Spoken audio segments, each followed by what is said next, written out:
Kabanata 1751 Pagtitipon ng mga tao. Ang hamog sa All Heaven sa paligid ng planeta ni Wang Lin ay nagkagulo habang ang ilang mga batong slate ay nagtipon sa isang kisap mata. Hindi sila nagsanib, ngunit nagkonekta upang bumuo ng isang balangkas. Ang balangkas na ito ay hindi pa kumpleto, kaya't hindi pa tiyak ang hugis nito. Gayunpaman, ang aura at presyon na inilabas nito ay nagdulot ng ugong sa puso ni Wang Lin nang makita niya ito. Naiintindihan ni Wang Lin kung ano ito. Bagaman nagulat siya, nanatiling hindi nagbabago ang kanyang ekspresyon. Nakatayo lang siya at tahimik na tinitingnan ito. Hindi nagtagal, ilang pang slate ang lumitaw mula sa hamog at idinagdag sa balangkas. Habang damadami ang mga slate, dahan-daang naging kumpleto ang balangkas. Ang lumitaw sa harap ni Wang Lin ay isang napakabigat na pinto. Ang pintong ito ay hindi ang pintong magdadala sa Immortal Astral Continent, kundi ang pintong patungo sa pinakapuso ng kuweba. Kapag binuksan ang pintong ito, maaari nang pumasok sa puso ng kuweba. Bagamat ito ang unang pagkakataon ni Wang Lin na makita ang pinto, hindi ito bago sa kanya. Sa isa sa mga slate na bumuo ng pinto, naramdaman ni Wang Lin ang aura ng foreign battleground mula sa planeta Suzaku. Ipinakalat niya ang kanyang divine sense at nakita ang nakakagulat na eksena doon. Isa itong piraso ng sirang pinto. Ngayon, ang pintong nasira ng Heavenly Dao ay muling lumitaw, nagdudulot ng malalaking pagbabago sa mundo ng kuweba. Ang pinto ay walang katapusang laki. Mula sa malayo, mukhang napakabigat. Bagamat halos kumpleto na ito, marami pang bitik sa ibabaw nito. Ngunit hindi nagtagal, isang malaking bilang ng mga durog na bato ang lumipad mula sa hamog. Ang mga batong durog na nawala sa kawalan ng masira ang pinto ay bumuo ng mga nawawalang bahagi. Nang muling mabuo ang pinto, dumating agad ang mga nawawalang piraso, pinupuno ang mga bitik sa pinto. Nang matapos ang pinto, isang aura ang sumabog na yumanig sa buong star system. Ang aurang ito ay bumuo ng isang bagyong nagsimula sa pinto bilang sentro. Ang bagyo ay nagdala ng malakas na puwersa habang bigla itong kumalat. Ang hamog sa malayo ay naging baluktot, at ang hamog sa lugar ay biglang naging mas manipis. Isang pitong kulay na liwanag ang kumislap sa hamog at lumabas ang seven-colored dawis. Ang ekspresyon niya ay malungkot, at nang dumating siya, agad niyang nakita ang pinto kasama si Wang Lin. Kaya ikaw pala. Ang killing intent ay lumitaw sa mga mata ng seven-colored dawis, at nakaramdam siya ng kaluwagan. Kung ikukumpara sa paghahanap ng ikatlong kaluluwa ni Old Ghost Zone, mas pinili niyang si Wang Lin na lang. Hanggat hindi si Old Ghost Zone, may pagkakataon pa na mabago ito. Ibinangon ng seven-colored dawis ang kanyang manggas at naglakad patungo sa planeta sa labas ng pinto. Ngunit, nang itaas niya ang kanyang mga paa, sumabog ang bagyo mula sa pinto. Ang bagyo ay sobrang lakas, kaya't ang anyo ng seven-colored dawis ay napaliko. Nagbago ang kanyang ekspresyon at siya ay naitulak pa atras. Kasabay nito, lumitaw si Old Ghost Zone sa kabilang direksyon. Malalakas na tunog ng kulog ang umalingaw nang magpakita siya, at nagkalat ang hamog sa paligid niya. Nakatayo si Old Ghost Zone doon na ang buhok ay pumapaypay, at ang titig mula sa anino sa paligid niya ay nagpakita ng kakaibang liwanag habang titig na titig sa planeta sa labas ng pinto. Bilang isa sa tatlong kaluluwa, siya rin ay nakaramdam ng kaluwagan katulad ng seven-colored dawis at nagpakita ng nakakatakot na killing intent sa parehong oras. Ano? Siya. Kahit na may hawak siyang Heavenly Dao, humahanap siya ng kamatayan mula nang makuha ang ikatlong kaluluwa. Hinaplos ni Old Ghost Zone ang kanyang kamao sa loob ng anino ngunit hindi agad sumugod. Sa halip, ibinangon niya ang kanyang manggas at tinangkang pigilan ang paghampas ng bagyo. Isang malalakas na tunog ng kulog ang umabot habang siya ay naitulak pabalik kasama ng anino sa paligid niya, ngunit ang kakaibang liwanag sa kanyang mga mata ay patuloy na lumiwanag ng mas maliwanag. Hindi nagulat si Wang Lin sa kanilang pagdating. Ang paggising ng ikatlong kaluluwa at pagbukas ng puso ng kuweba ay natural na madidetect ng iba. Hindi tinignan ni Wang Lin ang dalawa sa kanila. Sa halip, tinitigan niya ang katawan ni Exit Ching na nakaluhod sa harap niya. Ang lungkot sa kanyang mga mata ay lalong lumalakas. Dahil minahal mo ang lambak ng mga Autumn Orchid, magpahinga ka dito kasama ang mga Autumn Orchid hanggang sa araw na muling magising ka, bulong ni Wang Lin habang itinaas ang kanang kamay. Ang lambak ay umungol at ang mga Autumn Orchid ay dahan-dahang gumalaw, tinatakpan ng katawan ni Exit Ching, nag-iiwan ng isang libingan na tinakpan ng mga Autumn Orchid. Habang humihikbi, pinunit ni Wang Lin ang isang orchid at tiningnan ito. Isang hakbang at iniwan niya ang lambak at dumaan sa kalangitan. Isa pang hakbang at siya ay nawala mula sa kalangitan, tumungo patungo sa kalawakan. Ang orchid ay dahan-dahang nahulog mula sa kalangitan, ngunit hindi nito binago ang direksyon. Ito ay unti-unting lumapag sa libingan sa lambak. Ang orchid ay napakaganda, parang puno ng lakas ng buhay. Pagbagsak nito, nagbigay ito ng isang kislap ng kababalaghan at pagkatapos ay naging abo. Sa sandaling ito, ang hangin ay humaplos at ang abo ay kumalat sa buong lambak. Mula ngayon, ang planetang walang pangalan ay tatakpan ng mga autumn orchid tuwing taglagas. Ang amoy ng mga autumn orchid ay papuno sa planeta at sasamahan ng natutulog na si Exi Ching. Ang bagyo ay naglalakbay sa paligid ng pinto at pinipigilan ang lahat ng nasa paligid ni Wang Lin na makalapit. Sa loob, hindi siya nanganganib. Ang bagyong ito ay nabuo ng muling mabuo ang pinto, ang pintong ito ay muling nabuo ng magising ang ikatlong kaluluwa, at ang ikatlong kaluluwa ay nasa loob ni Wang Lin. Kaya't walang epekto ang bagyong ito kay Wang Lin. Sa kanyang harapan ng pinto, at sa likod niya ang planeta. Bukod sa pinto, tinitigan din niya ang Seven Colored Dawist at si Old Ghost Zon. Si Old Ghost Zon ay naglalaban sa bagyo. Nang makita siya ni Wang Lin, agad niyang naramdaman ang presensya ng ikatlong kaluluwa sa loob niya. Agad siyang umatungal, Wang Lin, ibigay mo sa akin ang ikatlong kaluluwa at titiyakin ko ang kaligtasan mo at ng buong Celestial Realm. Bubuksan ko rin ang pinto para makapunta ka sa Immortal Astral Continent. Ang mga mata ng Seven Colored Dawist ay kumislap at nagsalita ng malungkot na tono, Wang Lin, kung ibibigay mo ang ikatlong kaluluwa sa aking Lord, ibabalik ko ang buhay ng iyong asawa. Hindi ko nais ang Heavenly Dao, at ibibigay ko sa iyo ang mundo ng kuweba. Basta't hawak ko ang ikatlong kaluluwa, aalis ako at hindi na babalik dito. Paano, anong desisyon mo? Ang mga salita niyang ito ay mas kaakit-akit kaysa kay Old Ghost Zon. Kung hindi lang dahil sa relasyon ni Wang Lin kay Exi Ching, Ching Shui, at Sito, malamang ay matutokso siya. Ngunit sa puntong ito, tila hindi narinig ni Wang Lin ang anuman. Nakatayo lang siya sa labas ng pinto at pumikit, na parang naghihintay ng isang bagay. Ang pag-uugali ni Wang Lin ay nagdulot ng matinding killing intent kay Old Ghost Zon at Seven Colored Dawist. Ngunit hindi sila makagalaw ng pasulong dahil sa bagyo.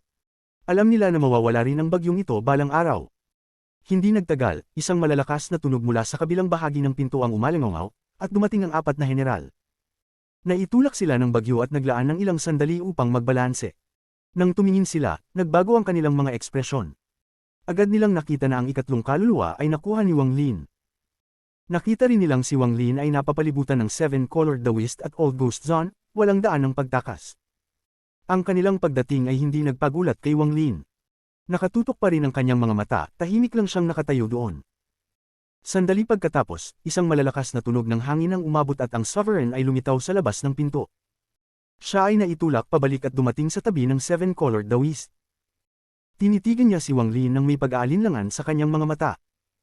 Kaagad pagkatapos dumating ang Sovereign, ilang sinag ng liwanag ang dumaan sa hamog at dumating. Sa loob ng mga sinag ng liwanag ay mga magagandang kababaihan. Sila ang mga Celestial Imperial Concubines. Isa sa kanila ang tumingin kay Wang Lin nang may komplikadong ekspresyon. Siya ang pangatlong concubine, ang siyang nakipag-interact kay Wang Lin sa Ancient Tomb. Ang mga disipulo mula sa Seven Dao Sect na nakatakas mula sa Ancient Celestial Realm sa Outer Realm ay dumating kasama ang mga concubines. Napalibutan nila ang lugar at titig na titig kay Wang Lin. Hindi nagtagal, dumating si Zizia mula sa Summoned River. Matapos niyang magmasid sa paligid, ang kanyang mga mata ay tumigil kay Wang Lin, na napapalibutan, at nagkaroon ng flash ng killing intent sa kanyang mga mata. Nagmumuni siya kay Wang Lin mula nang tanggihan niya ang makipag-alayan sa kanya. Ang killing intent ay naroon na mula pa noon. Kung hindi siya sigurado na hindi niya kayang talunin si Wang Lin, matagal na sana siyang umatake. Nang makita niyang napapalibutan si Wang Lin, siya ay ngumisi. Sandali pagkatapos, isang asul na liwanag ang kumislap at lumitaw si Dao Master Blue Dream. May kakaibang nangyari sa kanya. Agad na napatingin ng Seven Colored Dawist at Old Ghost Zon. Tahimik lang si Dao Master Blue Dream habang nakatayo doon. Hindi niya pinansin ang mga mata ng Seven Colored Dawist at Old Ghost Zon. Ang huling dumating ay ang mga tao mula sa planeta Five Elements, na pinangunahan ng matandang lalaki na si Maria. Ang kanilang pagdating ay ikinagulat ng lahat. Nang dumating sila, binuksan ni Wang Lin ang kanyang mga mata. Tahimik ang kanyang ekspresyon, at nang buksan niya ang mga mata, lahat ng atensyon ng lahat ay lumipat mula sa mga tao mula sa planeta Five Elements at bumalik sa kanya. Ang bawat isa sa kanila ay may mataas na level ng cultivation, at ang isang karaniwang tao ay mabubulantang sa ganitong klase ng pagtitipon. Ngunit nanatiling neutral ang ekspresyon ni Wang Lin, at binigyan niya ng mabilis na tingin ang lahat ng naruroon. Ang mga nararapat dumating ay dumating na, ang gusto ninyong lahat ay ang kaluluwang ito, ibinangon ni Wang Lin ang kanang kamay at lumitaw ang ikatlong kaluluwa.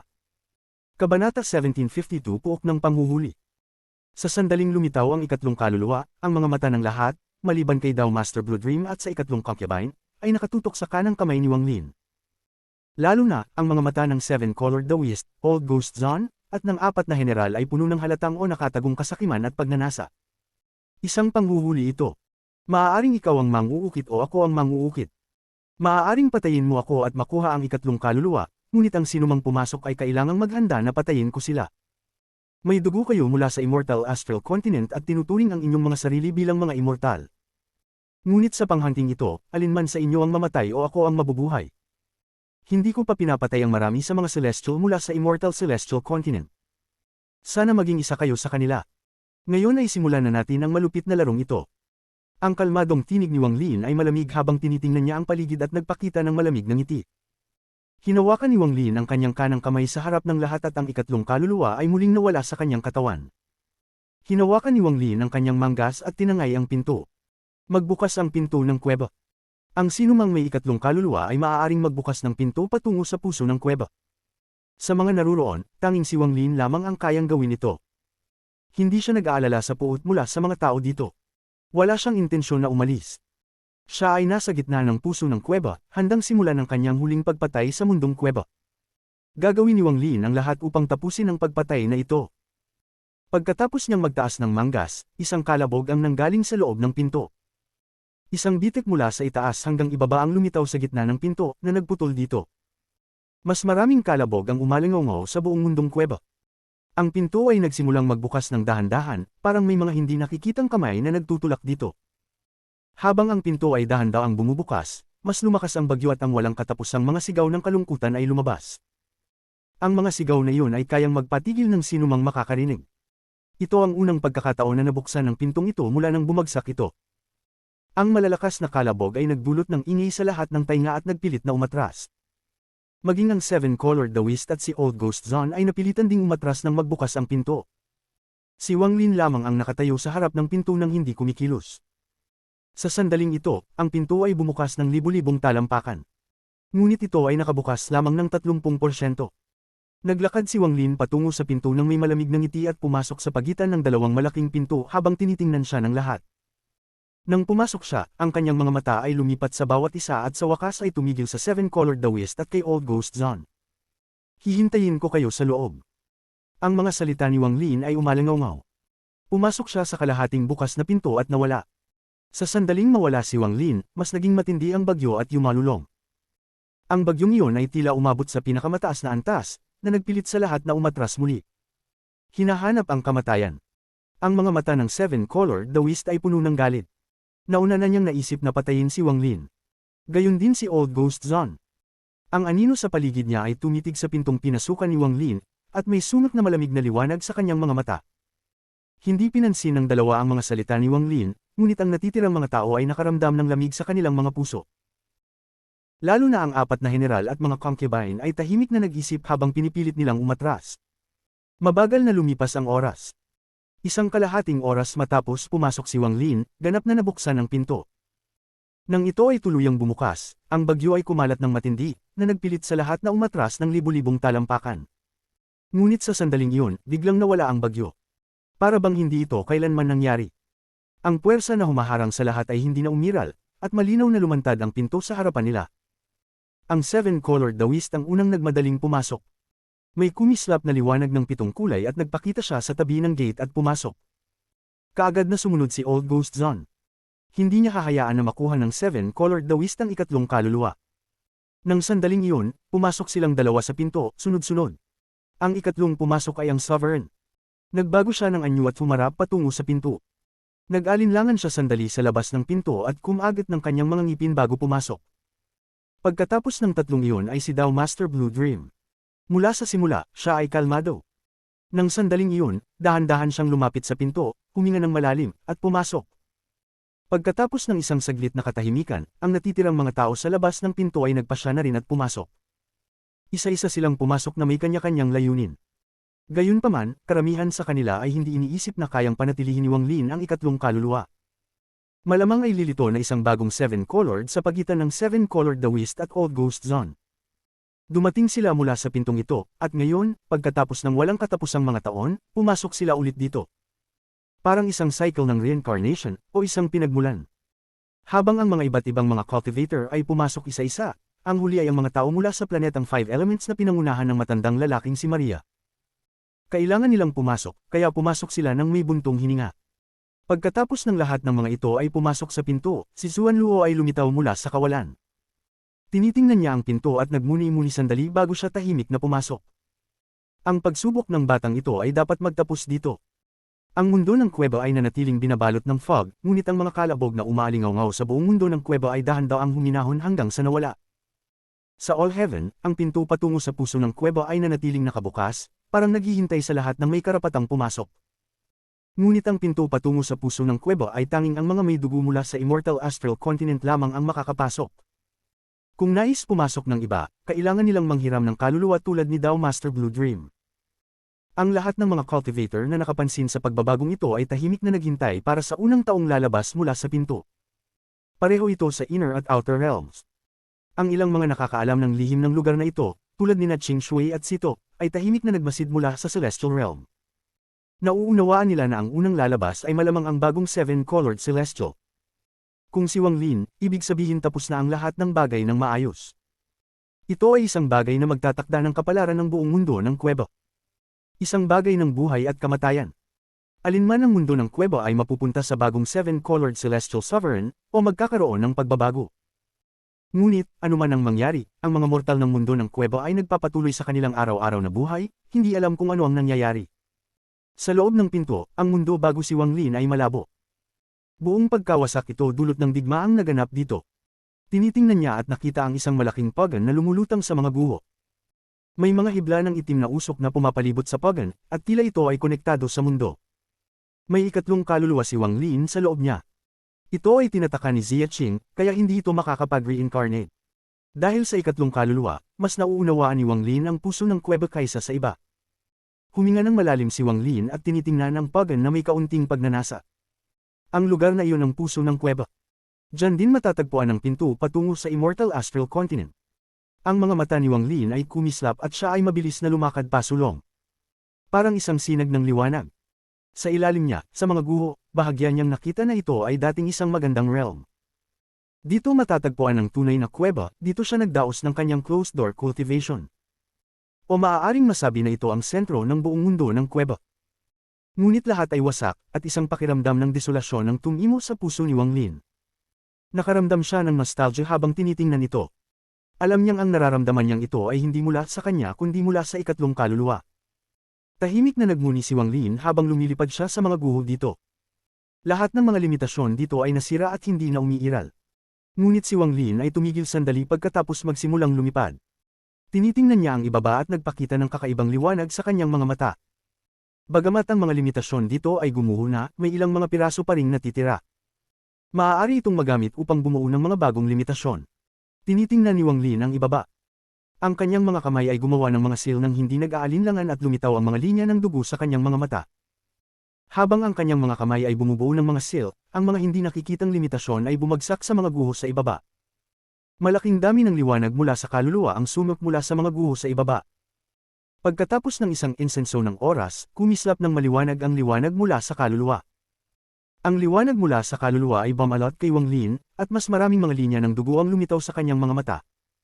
Pagkatapos ay isinara niya ang kanyang mga mata, at nang muling binuksan, ang mga linya ng dugo ay lumitaw sa kanyang harapan. Agad na nagsimulang lumawak ang mga linya ng dugo at ganap na binalot ang mga guho dito. Mula sa malayo, ito ay isang nakakagulat na tanawin. Ang mga linya ng dugo ay halos kasing kapal ng braso at nakakagulat na tanawin. Ang paghinga ni Wang Lin ay naging kaunti na rin, at sandali pagkatapos, pinataas niya ang kanyang kamay. Ang mga linya ng dugo ay tahimik na nawala ng walang bakas. Kumpleto na ang formation ng limitasyon. Dahan-daang kumolman ng liwanag mula sa ibaba at bumalik sa normal. Tumingin si Wang Lin pabalik sa pinto at ngumiti. Lumiko siya at naglakad patungo sa pagan na napapalibutan ng itim na usok. Pagkatapos ay nawala siya sa loob ng pagan. Kabanata 1753-300 Mundong Wasak. Sa sandaling nawala si Wang Lin, nagsimulang mag-ikot ng mabilis ang itim na usok sa paligid ng pagan at umatungal. Ang mga itim na alon ay kumalat mula sa pagan, at ang mundo dito ay naging baluktot, parang maraming anino ang nagpakita. Dahan-daang lumitaw ang isang mukha sa harap ng malaking pagan. Ang mukha na ito ay napakalaki at halos sumikop sa kalahati ng harap ng pagan. Bagamat malabo ang mukha, mula sa malayo, makikita na ito ay mukha ni Wang Lin. Ang pagan ay ang sentro ng kuweba. Ito ay napaka-misteryoso. Sinumang pumasok ay magkakaroon ng kanilang mukha na lumabas sa Pagan, parang isang tatak ng kaluluwa. Sa sandaling pumasok siya sa Pagan, ang unang bagay na nakita ni Wang Lin ay isang madilim na mundo. Parang walang katapusan, ngunit parang kaya niyang tawirin ito ng isang hakbang. Isa lamang ang bagay sa mundong ito, isang malaking dilaw na bulaklak. Ang lupa ay ang mga ugat nito at ang langit ay ang mga dahon nito. Ang namumulaklak na bulaklak ay isang mundo sa sarili nito. Ang bulaklak na ito ay napakasimple at may 5 petals lamang. Wala itong amoy, ngunit kapag tinitigan mo ang bulaklak, magkakaroon ka ng ilusyon na parang hindi ito umiiral. May ilang patak ng hamog sa malaking bulaklak, eksaktong 300 na patak. Ang 300 patak ng hamog ay kumikislap ng maliwanag, na nagpapaganda ng eksenang ito na parang isang panaginip. Nakatayo si Wang Lin at ang bulaklak ay nasa harap niya. Maingat niyang tinitigan ang bulaklak sa harap niya. Siya ay may 3 kaluluwa, at bagamat hindi pa siya ganap na nagkakaugnay dito, mayroon siyang ilang alaala, kabilang ang impormasyon tungkol sa sentro ng kuweba. Isa siguro ito sa 300 mundong wasak. Bulong ni Wang Lin. Sa alaala ng 3 kaluluwa, ito ang sentro ng kuweba at dito pupunta ang 7 kulay na Celestial Sovereign para sa kanyang pagsasanay sa nakapikit na pinto. Kapag nabasag, ang mga protection sa lugar na ito ay maa-activate upang pigilan ng mga tao na makapasok. Gayunpaman, dahil sa kamatayan ng 7 kulay na Celestial Sovereign, ang pagsalakay ni Lian Daofei, at ang pagtataksil ng ilan sa mga disipulo ng 7 Dao Sect at mga kabiyak, marami sa mga protection ang nasira at ang ilan ay nagbago. Nag-aalala si Wang Lin tungkol sa mga pagbabago mula sa mga alaala ng 3 kaluluwa. Nang makita niya ang dilaw na bulaklak at ang 300 patak ng hamog, siya ay nakapagpahinga. Tila pareho ang unang bulaklak sa alaala mula sa 3 kaluluwa, wala nang pagbabago rito.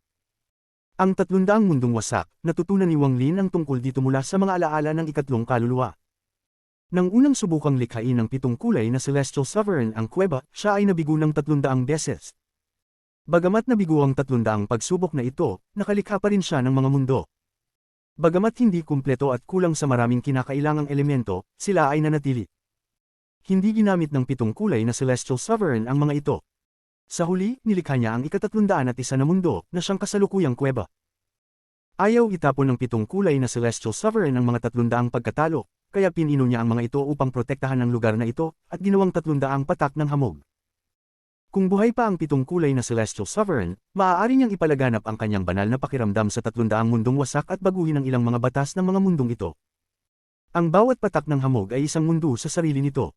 Dahil ang 300 mundong wasak ay nananatili pa, kailangan kong baguhin ng kaunti ang aking plano. Maaari itong maging unang lugar ng pangangaso.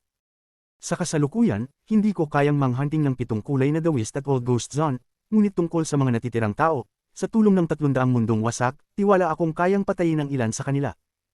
Mas marami akong patayin, mas magiging malakas ang aking lakas sa pagharap sa natitirang 2 kaluluwa. Ang mga mata ni Wang Lin ay kumislap. May lihim tungkol sa kuweba na nakatago sa 3 kaluluwa. Ang lihim na ito ay isang bagay na hindi malalaman ng mga banyaga. Kalimutan na ang 7 kulay na The West at Old Ghost Zone na walang mga alaala, pati na ang 4 na general at mga kabiyak ay hindi rin ito alam. Ito ang huling trump card na iniwan ng 7 kulay na Celestial Sovereign sa kuweba. Kung hindi dahil sa biglaang pagdating ni Lian Daofei at ang kanyang matinding pagkakasugat, hindi sana kailangan ng 7 kulay na Celestial Sovereign na tawagin ng Heavenly Dao upang lamunin si Lian Daofei. Ang resulta ng digmaang iyon noon ay magiging ganap na iba. Dahil sa lihim na ito, tiwala si Wang Lin na magsimula ng pangangaso rito. Gayun din, upang magamit ang trump card na ito, kailangan niyang patayin ng sapat dito. 300 mundong wasak, napaka-interesting. Ang mga mata ni Wang Lin ay kumislap at siya ay lumapit. Lumapit siya sa bulaklak at pumasok sa isa sa mga patak ng hamog. Ang mga alon ay umalingaw sa patak na parang may vortex na lumitaw. Nawala si Wang Lin sa loob at ang mga alon ay dahan-daang hamupa. Ang patak ng hamog ay hindi mukhang malaki, ngunit may isa pang mundo sa loob. Ang mundo sa patak ay walang katapusan na lumalawak. Bagamat may ideya si Wang Lin tungkol dito, nang makita niya ang lahat, siya ay nagulat pa rin. Nasa isang sistema ng mga bituin siya. Ang sistema ng bituin na ito ay maliwanag at puno ng mga nebula, ngunit tahimik na tahimik, walang bakas ng ilaw. Dahan-daang kumalat ang banal na pakiramdam ni Wang Lin sa sistema ng mga bituin. Ang laki nito ay katumbas ng Brilliant Void, at hindi marami ang mga planeta. Mayroong kabuuang 9 na planeta, ngunit walang lakas ng buhay mula sa mga ito. Wala ni isang bagay sa kanila. Salamat sa mga alaala ng 3 kaluluwa, alam ni Wang Lin na ang 300 mundong wasak ay tinatayang nahahati sa 3 uri. Ang unang uri ay kung saan itinago ng 7 kulay na Celestial Sovereign ang mga Celestial Beasts na dinala niya mula sa Immortal Astral Continent. Sa mga nagdaang taon, sila ay namatay o nag-mutate upang maging malalakas. Ang ikalawang uri ay naglalaman ng mga grupo ng mga mortal na nahuli niya sa Immortal Astral Continent. Pinayagan niyang magparami sila rito at mag-obserba siya ng pangmatagalang oras. Gamit ang pamamaraang ito, sinusubukan niyang matutunan ang lihim ng Heavenly Tao. Tungkol naman sa ikatlong uri, ang mga mundong ito ay walang mga tao, walang mga hayop, at walang buhay. Pati na ang mga batas ng mga mundong ito ay hindi pa itinatag. Kapag pumasok ang mga kaaway, maaaring itakda ng 7 kulay na Celestial Sovereign ang batas batay sa kaaway. Ang ikatlong uri ng wasak na mundo ay nahahati sa 2 kategorya. Ang una ay kung saan hindi pa nagtakda ng mga batas ang 7 kulay na Celestial Sovereign, at ang pangalawa ay kung saan itinakda niya ang mga batas at nanatili ang mga ito sa mga nagdaang taon. Kung ang isa ay hindi kasing lakas ni Lian Daofei at hindi mayroong immortal celestial body, kailangan nilang magsikap ng husto upang makalusot sa 300 mundong wasak. Kung sila ay maging pabaya, maaari silang mamatay rito. Partikular, walang nakakaalam kung anong mga pagbabago ang maaaring naganap sa nagdaang mga taon sa unang uri ng mga mundong wasak, at dito nakatago ang panganib. Hindi kumpleto ang pag-unawa ni Wang Lin sa 300 mundong wasak dahil hindi pa siya ganap na nagsasanib sa ikatlong kaluluwa. Alam lang niya ang mga impormasyon tungkol dito na mga 70% hanggang 80%. Sa puntong ito, tinitigan niyang mabuti ang paligid at kumislap ang kanyang mga mata. Dapat ito ay ang ikatlong uri ng wasak na mundo. Hindi ko lang alam kung ito ba ay ang una o pangalawang kategorya. Lumapit si Wang Lin at mabilis na tumakbo patungo sa kalagitnaan ng 9 na planeta sa kalangitan. Ang kanyang figure ay nagpakita sa mga planeta at mabilis siyang gumalaw, parang may hinahanap, ngunit sa huli, hindi niya pa rin ito natagpuan. Ang oras ay unti-unting lumipas. Pumasok si Wang Lin ng kalahating oras ng mas maaga, at kasama ang oras na ginugol niya sa paglalagay ng mga restriction, hindi na masyadong marami ang natirang oras. Nakatayo siya sa ika-9 na planeta at nagkunot ang kanyang noo. Wala sa mga alaala ng ikatlong kaluluwa ang tungkol sa pagtatatag ng mga batas. Tila ang 7 kulay na Celestial Sovereign ay kailangan lamang ikalat ang kanyang banal na pakiramdam at maaari niyang baguhin ang mga batas ng ikatlong uri ng wasak na mundo. Isang sandali ang lumipas, kumalat ang banal na pakiramdam ni Wang Lin at pinaikot ang lugar. Tapos ang kanyang mga mata ay biglang sumikip. Bilang isang alingawngaw, naramdaman niya ang isang hindi nakikitang alon sa kalawakan. Ang alon na ito ay patuloy na umuugong, ngunit mahirap tuklasin at matukoy. Kumislap ang mga mata ni Wang Lin at tinutok ang kanyang mga mata sa alon. Sa sandaling ang kalahating oras na inuna ay magtatapos, naramdaman niyang ang alon ay nagmula sa ika-5 planeta. Biglang nawala si Wang Lin. Nang siya ay muling lumitaw sa ika-5 planeta, mabilis siyang tumakbo patungo sa isang bundok. Ang bundok ay kalbo at mukhang isang espada na tumusok sa ulap. Kumislap ang mga mata ni Wang Lin. Ang alon na naramdaman niya ay nagmula sa bundok na ito. Siguro dito. Ang banal na pakiramdam ni Wang Lin ay nakatutok sa bundok. Ngunit, gaano man siya tumingin, mukhang ordinaryo ang bundok na ito. Malalaman ko kapag sinubukan ko. Ako ang unang taong pumasok sa mundong ito, at itinatag ko ang batas upang supilan ang lahat ng mga celestial bloodline. Nagpadala si Wang Lin ng mensahe patungo sa bundok. Nang may padala ang mensahe, umatungal ang mundo at ang planeta ay umuga ng malakas, parang guguho. Parang may isang nakatagong batas na nagpakita, ngunit sa sandaling halos lumitaw na ito, isang malakas na tunog ang umalingaw at lahat ay bumalik sa katahimikan. Nananatili si Wang Lin na lumulutang doon at nagkunot ang kanyang noo. Wala ang mundong ito ng lakas upang bumuo ng ganitong batas, kaya palitan natin ito ng iba. Habang nagsusunod si Wang Lin sa pagset ng batas, nawala ang bagyo sa paligid ng pinto at ganap na bumukas ang pinto patungo sa core ng kuweba. Pumasok ang 7 kulay na Daoist at Old Ghost Zone ng mabilis. Ang mga natitirang tao sa labas ay dahan-daang pumasok rin. Ang 7 kulay na Daoist ang unang pumasok, at tinitigan niya ang paligid bago nagkunot ng noo. Tumakbo siya patungo sa mga guho, patungo sa Pagan. Hindi nag-react ang mga guho sa kanya, at siya ay nawala sa loob ng Pagan. Sa likuran niya, pumasok din si Old Ghost Zone sa Pagan. Sa kaliwa at kanang bahagi ng Pagan, lumitaw ang mga mukha ng 7 kulay na Daoist at Old Ghost Zone. Ang kanilang mga mukha ay natatakpan ng itim na usok at medyo nakakatakot. Ang pangatlo na pumasok ay ang Sovereign. Pagdating niya sa mga guho, nagbago ang kanyang ekspresyon at tumigil siya. Kumislap ang kanyang mga mata at ang kanyang mga kamay ay bumuo ng isang sail. Naging invisible siya upang magtago. Sa likuran niya, dumating si Dao Master Blue Dream, at pinakipot ang kanyang mga mata habang tinitingnan ang mga guho sa ibaba. Bigla siyang ngumiti at naglakad pasulong hanggang sa pumasok siya sa Pagan, ngunit hindi nagbago ang mga guho sa ilalim niya. Hindi napigilan ng Sovereign, na nakatago sa gilid, ang magkunot ng noo. Kabanata 1754 Pagpapalakas ng mga batas. Hindi nagtagal at pumasok na ang 4 na general at ang mga disipulo mula sa Seven Dao Sect. Pumasok din ang mga Celestial Imperial Concubines. Nang pumasok sila, lahat sila ay may komplikadong ekspresyon. Isa sa mga Celestial na galing sa Immortal Astral Continent ay humajikik at umusad. Hindi niya inactivate ang alinman sa mga restriction dito habang papalapit siya sa Pagan. Sa likuran niya, ang lahat ng iba ay tumingin sa mga guho sa ibaba. Ang ilan sa kanila ay kumipot ang mata at huminto. Ilang tao ang sumunod sa Celestial at pumasok sa mga guho. Ngunit, pagkapasok nila, nagbago ang kanilang mga ekspresyon. Lumitaw ang mga pulang linya na nagbibigay ng maliwanag na pulang liwanag at tinrap sila sa loob. Ang mga tunog ng kulog ay rumagasa habang ang mga linya ng dugo ay lumitaw sa ibabaw ng mga guho, na bumuo ng isang block. Ang mga tao sa loob ay naglabas ng mga malupit na sigaw at mabilis na umatras. Ang biglaang pangyayari ay nagtakot sa Celestial na nakaligtas. Lumiko siya at nakita ang mga linya ng dugo na nagbabarikada sa kanyang paningin. Nagdulot ito ng takot na nararamdaman niya. Nagdalawang isip siya sandali at pagkatapos ay mabilis na pumasok sa Pagan. Ang mga mata ng Sovereign, na nakatago, ay kumislap at siya'y ngumisi. Pansamantalang kalimutan ang nangyari dito, pumasok ang disipulo ng Seven Dao Sect na nakaligtas sa pagdaan sa mga guho papasok sa Pagan. Isa siyang matandang lalaki at hindi mataas ang kanyang antas ng cultivation. Nakita niya ang napakalaking bulaklak sa harap niya kasama ang 300 patak ng hamog. Ang 3 taong pumasok bago siya ay nawala na. Nagdalawang isip siya at tumingin sa bulaklak ng matagal bago pinili ang isang patak ng hamog at dahan-daang pumasok. Pagkapasok ng matandang lalaki sa patak, biglang tumingala si Wang Lin mula sa tuktok ng bundok. Dumating na ang una.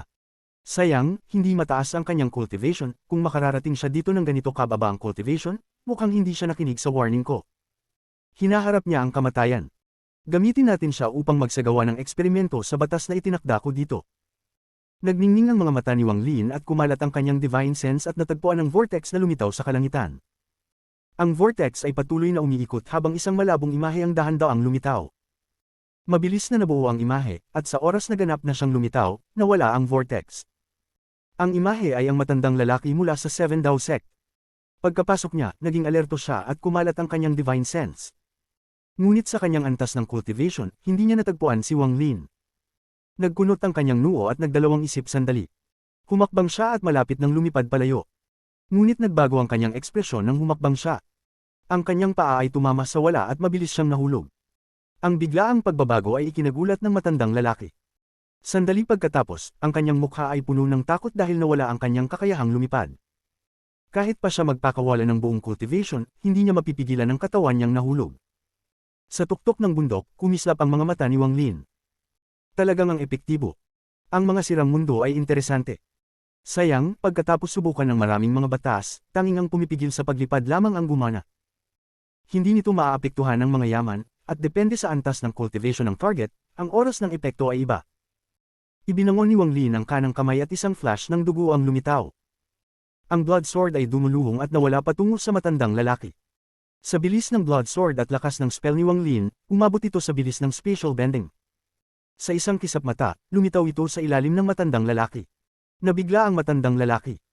Habang siya ay nahuhulog, nagpakita ang epekto ng pagbaba sa atmosfera at narinig ang mga tunog ng pagpapapop mula sa kanyang katawan. Pinipigilan niya ang takot na hindi pa niya naramdaman bago at inihampas ang kanyang kamay. Isang whisk ang lumitaw. Lumipad ito sa ilalim ng kanyang mga paa at itinaas siya. Ang mukha ng matandang lalaki ay namutla. Kahit ngayon, hindi niya maintindihan kung bakit nawala ang kanyang kakayahan na lumipad. Ngunit bago pa siya mag-isip tungkol dito, isang flash ng dugo ang lumitaw. Pagkatapos itaas siya ng whisk, ang espada ay tumagos sa kanyang mga mata. Sa mukha ang matandang lalaki ng dugo at isang malaking halaga ng dugo ang sumabog mula sa pagitan ng kanyang mga kilay.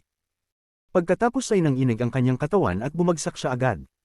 Pati ang kanyang origin soul ay nabasag ng espada, at namatay siya sa lugar. Pagkamatay niya, nagbuo si Wang Lin ng seal at tinutok ito sa langit. Lumabas ang ikatlong kaluluwa at pinalibutan ang seal na ginawa ng kanyang mga kamay.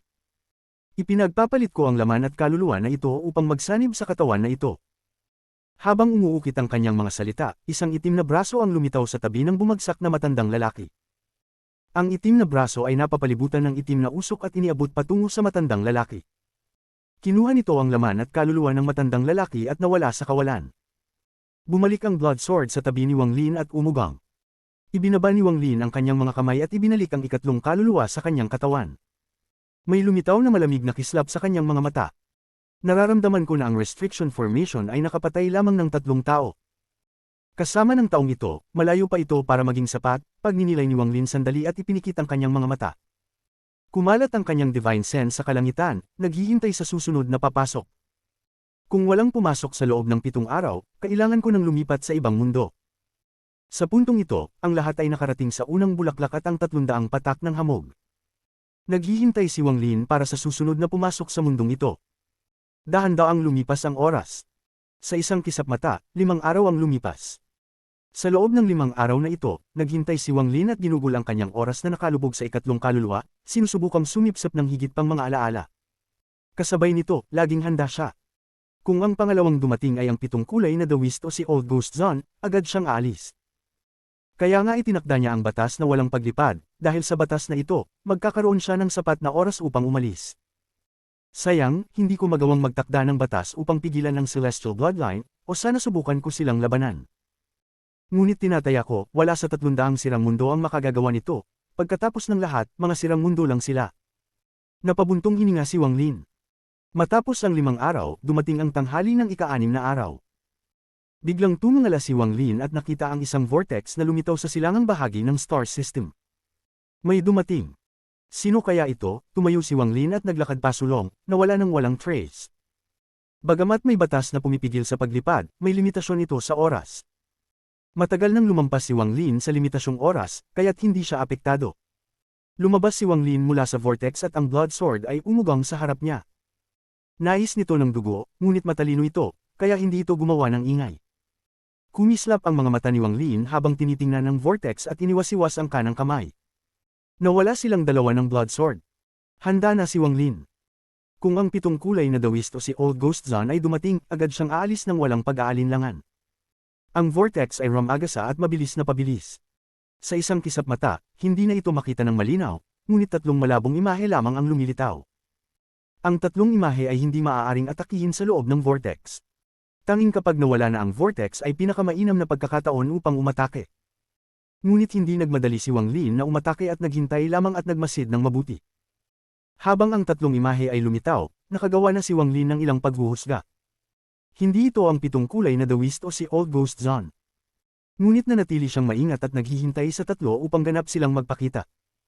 Hindi nagtagal, nawala ang vortex at naging malinaw ang 3 tao sa loob nito. Isang kislap ng pagpatay ang lumiwanag sa mga mata ni Wang Lin nang makita niya ng mabuti ang 3 tao. Ang 3 tao ay may suot na damit na iba sa mga tao ng Cave World. Ang kanilang mga dawist robes ay kapareho ng suot ng matandang lalaki mula kanina. Malinaw na sila ay mga kasapi ng 7 Dao Sect. Iba't iba ang kanilang mga antas ng cultivation. Isa sa kanila ay nasa unang yugtong ng Nirvana Void at ang iba ay nasa ikalawang hakbang, sa ikalimang langit ng Heaven's Blight. Sa sandaling nawala ang vortex at naging malinaw ang 3, umatake na si Wang Lin. Ang Blood Sword ay lumipad pasulong at malapit nang magtagpo si Wang Lin. Magandang timing ang ginawa ni Wang Lin. Kasabay ng magandang pagtingin ng 3 sa paligid at hindi pa nila naipalaganap ang kanilang divine sense, ang ulo ng isa sa mga celestial sa ikalawang hakbang ay pumutok mula sa katawan nito habang dumaan ang Blood Sword. Ang isa pa ay nabasa ng dugo mula sa kanyang kapwa sect member. Ngunit, habang tatakas siya sa takot, ang kanyang paningin ay tinakpan ng isang puting imahe. Ang daliri ni Wang Lin ay tumama sa pagitan ng kanyang mga kilay at ang katawan niya ay bumagsak. Ang lahat ng ito ay nangyari ng sobrang bilis. Sa isang kisap mata, 2 sa 3 tao ang namatay. Ang cultivator na nasa unang yugto ng Nirvana Void ay hindi nagdalawang isip na umatras. Kasabay nito, iniabot niya ang kamay sa likod at kinuha ang isang insenso. Papasindihin na sana niya ito. Ngunit, sa eksaktong sandaling iyon, humiyaw siya. Bago pa niya magsindi ng insenso, bigla siyang nagsimulang mahulog. Nagbago ang kanyang ekspresyon ng malaki. Isang kislap ng liwanag ng dugo ang sumek, pagkatapos ay nagbuo si Wang Lin ng isang sil at binangga ito sa taong ito. Ang isang malakas na kalabog ang umalingaw-ngaw. Ang Celestial ay unang tinaga ng Blood Sword at pagkatapos ay tinamaan ng sil ni Wang Lin. Samuka siya ng dugo at biglang bumagsak ang kanyang katawan. Hindi lumampas sa 3 hininga ang pagpatay sa 3 tao. Malapit nang umalis si Wang Lin, ngunit bigla siyang huminto at tumingin sa likod niya. Muling lumitaw ang killing intent sa kanyang mga mata. May isa pang dumating. Isang vortex ang lumitaw ng libu-libong kilometro ang layo. Malabo ang itsura ng figure, ngunit hindi ito mukhang isang lalaki, kundi parang isang babae. Kabanata 1755 Zizia. Ito siya. Nilapitan ni Wang Lin ang kanyang labi at nagbunyi ng isang pangungutya, ang mata niya ay puno ng pagnanasa na pumatay. Ang vortex ay nagsimulang maglaho at sandali lang, ang malabong itsura sa loob nito ay naging malinaw. Isang babae ang lumabas, nakasuot ng mahabang damit na kulay lila at may asul na buhok. Siya'y napakaganda. Kung isang mortal ang makakakita sa kanya, tiyak ay mai-inlove sila agad. Pati ang mga cultivator ay mahihirapang hindi magkaroon ng pagnanasa na gawing kanilang cultivation furnace ang babae. Ang babaeng ito ay si Zizia mula sa Summoned River, ang ikapitong concubine. Hindi tulad ng ibang mga kapatid niya, si Zizia ay tapat na tapat sa Seven-Colored Celestial Sovereign at nagawa pang magbigay ng mga utos kay Wang Lin. Kung hindi dahil sa takot niyang baka gamitin ni Wang Lin ang Li Guangbao, malamang pinatay na niya ito. Hindi mahina ang babaeng ito. Bago pa maunawaan ni Wang Lin ang asensya ng mga restrictions, magiging mahirap na laban ito. Ang tanging pag-aalala niya ay ang Li Guangbao. Ngunit ngayon, mayroon na siyang asensya ng mga restrictions, mas malakas ang kanyang Ancient Dao bloodline, at kasama ang kanang braso ni Yemo, pati na ang batas na itinatag niya, ang sitwasyon ay ganap na nagbago. Kahit na walang Li Guangbao, may kakayahan siyang patayin ang ikapitong concubine na ito. Sinabi ni Senior Qing Lin na ang heaven-avoiding coffin ay kanya. Ang babaeng ito ay isang Celestial Imperial concubine, kaya tiyak may alam siya sa mga lihim ng lugar na ito. Nagniningning ang mata ni Wang Lin at tinangay ang kanyang kanang kamay. Ang blood sword ay sumugod at sa isang hakbang, naglaho siya. Hindi normal ang blood sword. Hindi ito tahimik kundi nagbigay ng matinis at matalim na tunog habang sumasaksak sa hangin. Dama po ito patungo sa figure na dahan-daw ang naging malinaw mula sa nawawalang vortex. Ang matinding sigaw na iyon ay nakakagulat at kayang magpabalik loob sa sinuman na mag-atras ng ilang hakbang. Ngunit hindi umatras si Zizia. Nang malinaw na ang kanyang paningin, naramdaman niyang may matinding killing intent na papalapit sa kanya.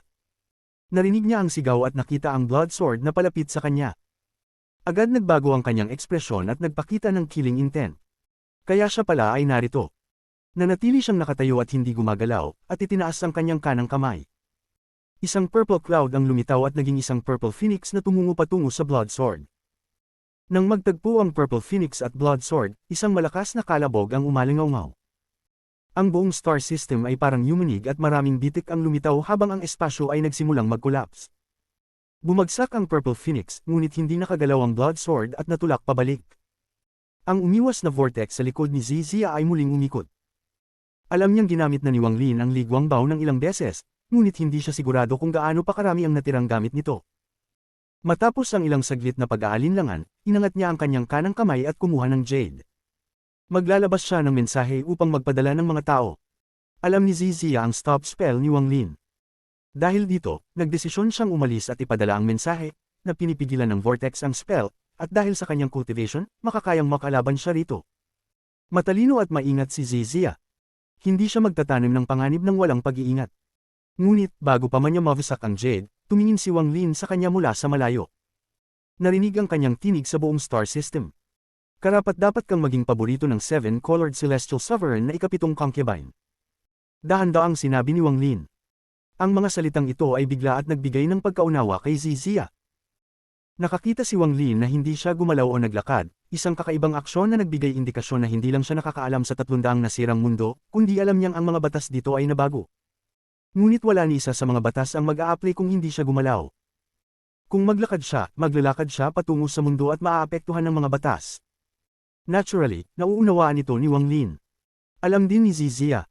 Mas alam pa niya kaysa sa ibang mga concubine. Nakapunta na siya sa higit sa 100 nasirang mundo at hindi gumalaw pagkapasok niya.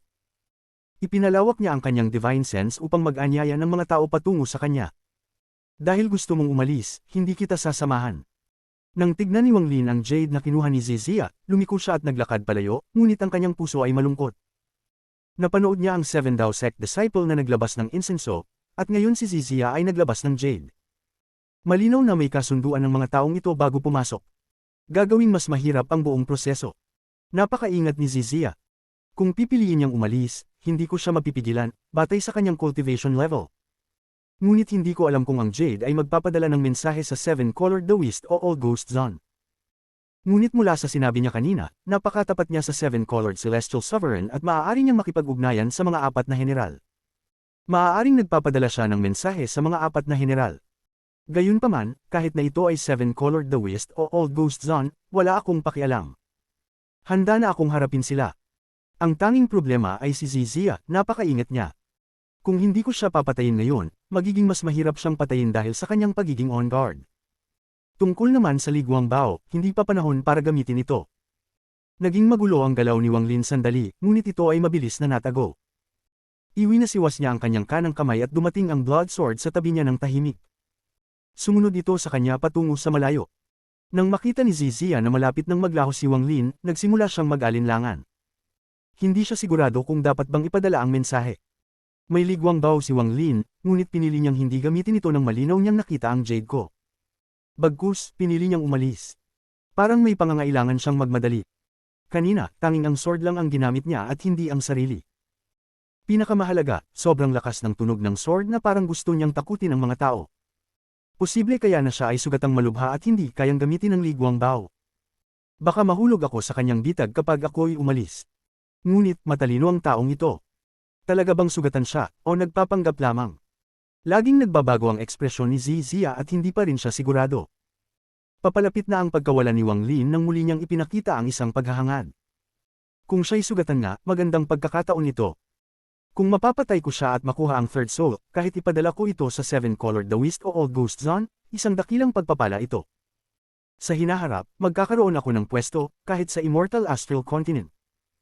Nipanatag ni Zizia ang kanyang mga ngipin at handang sumuko sa pagtakas, ngunit nag-aalangan pa rin siya. Inilabas niya ang kanyang kanang kamay at isang purple mist ang lumabas. Isang purple sword ang lumipad mula rito at sumugod patungo kay Wang Lin. Susubukan ko ulit. Kung sobra ang pagkilos niya, sigurado akong may mali. Ang mga mata ni Zizia ay kumislap at tumitig sa unahan. Mabilis na lumipad ang purple sword at agad na lumapit kay Wang Lin. Nasa loob ng 1,000 talampakan ito.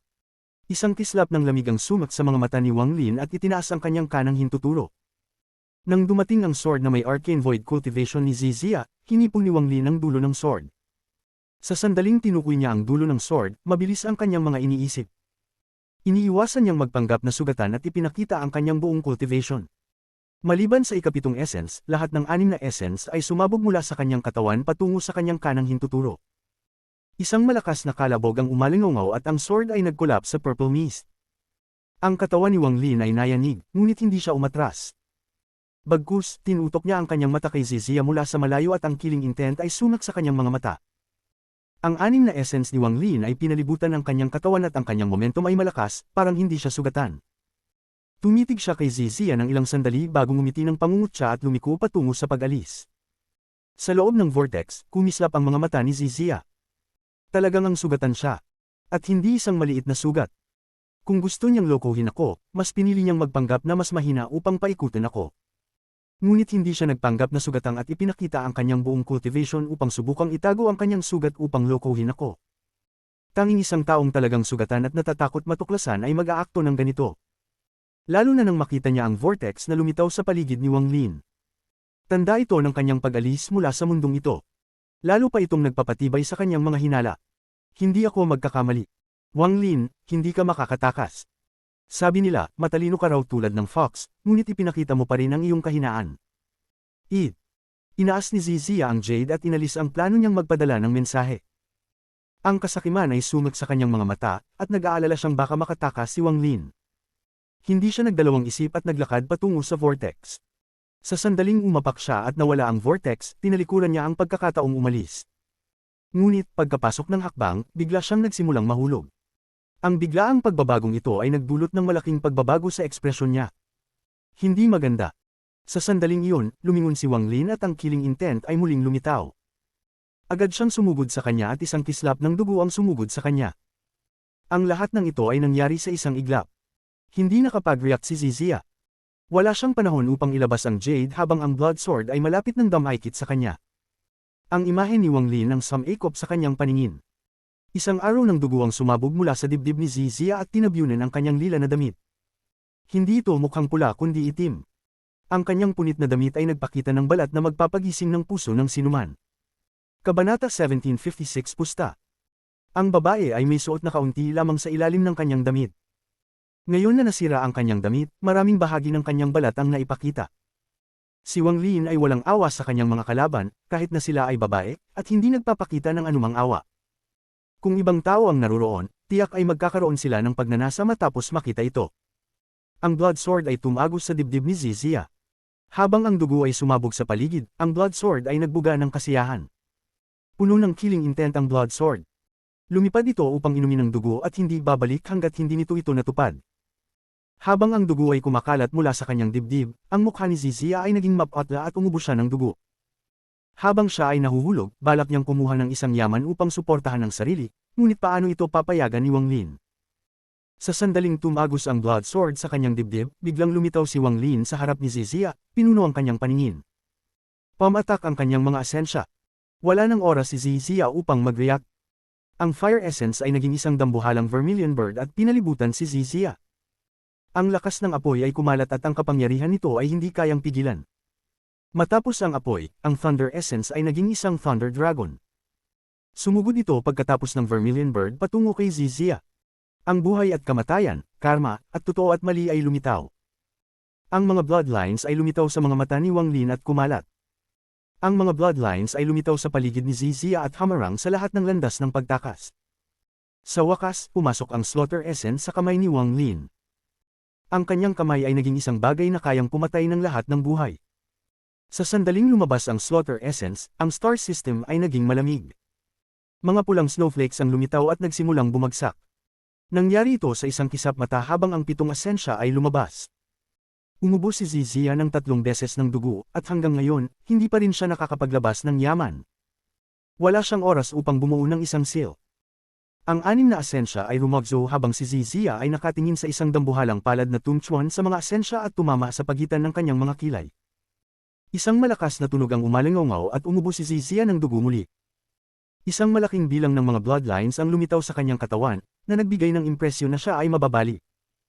Ang matinding sakit ay nanggaling sa kanyang puso, at kahit ang kanyang origin soul ay malubhang nasaktan. Ang kanyang mukha ay naging mapotla at isang pakiramdam ng kawalan ng pag-asa ang bumalat sa kanyang katawan. Gayunpaman, sa sandaling iyon, biglang tumigil ang kanyang bumagsak na katawan nang magsimulang maglaho ang batas na humahadlang sa paglipad, ngunit ito ay bahagi ng plano ni Wang Lin. Nang ang batas ay malapit ng maglaho, lumapit si Wang Lin at tinutok ang kanyang daliri kay Zizia. Stop! Isang turo upang pigilin ang katawan, ang isipan, ang kaluluwa. Pigilin ang langit at lupa. Biglang napalibutan ang katawan ni Zizia ng stop spell. Kahit na naglaho ang batas, patuloy pa rin siyang nahulog. Hindi niya man lang mailabas ang kanyang mga yaman, at pati ang kanyang mga pag-iisip ay nahinto. Pinigilan ni Wang Lin ang puwersa ng pagbalik at lumapit kay Zizia. Mabilis niyang tinuro siya ng 9 na beses. Bawat turo, nanginginig si Zizia habang ipinapadala ni Wang Lin ang sealing force sa kanya. Pagkatapos ng 9 na turo, kumpleto na ang seal. Isang restriction na parang sapot ng gagamba ang lumitaw sa paligid ni Zizia, naganap siyang tinatakan. Isang galaw ng kanyang manggas, at ang katawan ni Zizia ay nawala ng walang bakas at nahuli ni Wang Lin. Ang laban na ito ay lubos na malinis. Hindi tumagal ng higit sa 10 paghinga. Hindi pinatay ni Wang Lin si Zizia dahil marami siyang bagay na interesado siya. Kapag nahuli na siya, maaari siyang patayin anumang oras. Nagningning ang dugo at bumalik kay Wang Lin. Habang ito ay dumadagindong, naglakad si Wang Lin pasulong. Isang malaking vortex ang lumitaw sa ilalim niya at siya ay nawala dito. 3 alon ng mga tao na ang pumasok sa mundong ito. Mahihirapan ako sa paghawak sa ika-4, kaya mas mabuti nang umalis na lang ako. Alam ni Wang Lin na ang 300 na mga nasirang mundo ay magkaugnay at maaari siyang maglakbay mula sa isa patungo sa isa. Bagamat hindi niya alam ang seal, maaari niyang sirain ang daan palabas. Sa isa sa 300 nasirang mundo, lumitaw ang isang vortex. Ang vortex ay rumagzo ng malakas, agad na nakakuha ng atensyon ng mga tao dito. Ang White Tiger General ay nakatayo sa langit sa ibabaw ng isang planeta. Sa ibaba niya ay milyon-milyong mga sundalo na naglalaban sa isang malaking labanan. Ang dugo ay dumadaloy na parang ilog at patuloy ang mga kamatayan. Ang milyon-milyong mga sundalo ay nakakalat sa buong kapatagan hanggang sa dulo ng paningin. Ang ganitong labanan ng mga mortal ay bihirang makita. Hindi ko inasahan na makakasalubong ng ganito karaming pagpatay dito. Patuloy lang ang pagpatay. Mas marami kang patayin, mas marami akong killing intent na maa-absorb. Bagamat hindi ko ito madadala palabas, magagamit ko ito dito sa mundong ito. Akong unang pumasok sa mundong ito, at ang lahat ng mga batas ay itinakda ko. Maliban na lang kung ang Seven Color The Wisp o si Old Ghost Zone ang pumasok, sino mang pumasok dito ay maaapektuhan ng aking mga batas. Ang White Tiger General ay matagal nang sumusunod sa Seven Colored Celestial Sovereign, kaya alam niyang may kinalaman ng 300 nasirang mundo. Sa oras na ito, siya ay labis na nasa sabik. Sa lupa, ang dalawang hukbo ay may kanya-kanyang general. Sa isang gilid ay isang general na nakasakay sa isang puting kabayo na may tiger spots. Nagsusuot siya ng puting armor at ang kanyang kapa ay gawa sa balat ng tigre. Ang kanyang mga mata ay malamig ngunit naglalaman din ng kasiyahan. Sa isang iglap, isang hindi nakikitang at misteryosong koneksyon sa pagitan niya at ng White Tiger General ay lumitaw. Gayun din sa langit, isang lalaking nasa kalagitnaan ng edad ay nakaupo sa harap ng White Tiger General. Ang kanyang ekspresyon ay malungkot at ang kanyang katawan ay malabo, parang mawawala siya kung ang hangin ay dumaan. Naka-close ang kanyang mga mata at mukhang nag-aalala siya habang pawis ay lumitaw sa kanyang noo. Siya ay isang ilusyon tulad ng White Tiger General. Maliban sa dalawa sa kanila, wala nang ibang makakakita sa kanila. Sa lupa, may isang sundalo sa hukbo na lumalaban-laban sa hukbo ng White Tiger General. Mukhang nag-aalala siya at huminga ng malakas habang ang kanyang kamay ay nagwawasiwas ng kanyang lance. Pinapatay niya ang mga kalaban sa paligid, ngunit nanginginig ang kanyang katawan. Paminsan-minsan, tinitingnan niya ang langit na may takot at galit. Ang hitsura niya ay katulad ng lalaking nasa kalagitnaan ng edad sa langit. Kung naruroon si Wang Lin, agad niyang makikilala ang taong ito bilang ang lalaking mula sa ikapitong palapag ng tower sa planetang Five Elements. Ang mundong ito ay pag-aari ng White Tiger, at siya ang kumokontrol sa batas. Sa sandaling iyon, ang ilusyonaryong White Tiger General ay tumingin at ang kanyang mga mata ay naglalaman ng kakaibang liwanag. Sa lupa, ang general na may tiger cape ay tumingin sa langit at ngumisi. May isa pa na dumating. Sino kaya ito? Ang lalaking nasa kalagitnaan ng edad ay agad na tumungala ng maramdaman ng vortex. Tumitig siya at ipinakita ang isang malupit na ekspresyon. Dumating. Mas maraming tao, mas maraming pagkakataon upang patayin ang White Tiger na ito. Ang batas na ito. Ang vortex ay umiikot at isang malabong imahe ang lumitaw. Ang imahe na ito ay naging malinaw at pagkatapos ay nagsimulang maglaho ang vortex sa paligid ng imahe. Habang ang vortex ay malapit ng ganap na maglaho, isang kislap ng dugo ang nagningning at ang blood sword ay lumabas, sweeping ang buong lugar. Ang pulang liwanag ay kumalat, na nagdulot ng matinding killing intent sa buong paligid. Nakatayo si Wang Lin at kalmado siyang tumingin sa unahan. Biglang kumalat ang kanyang divine sense.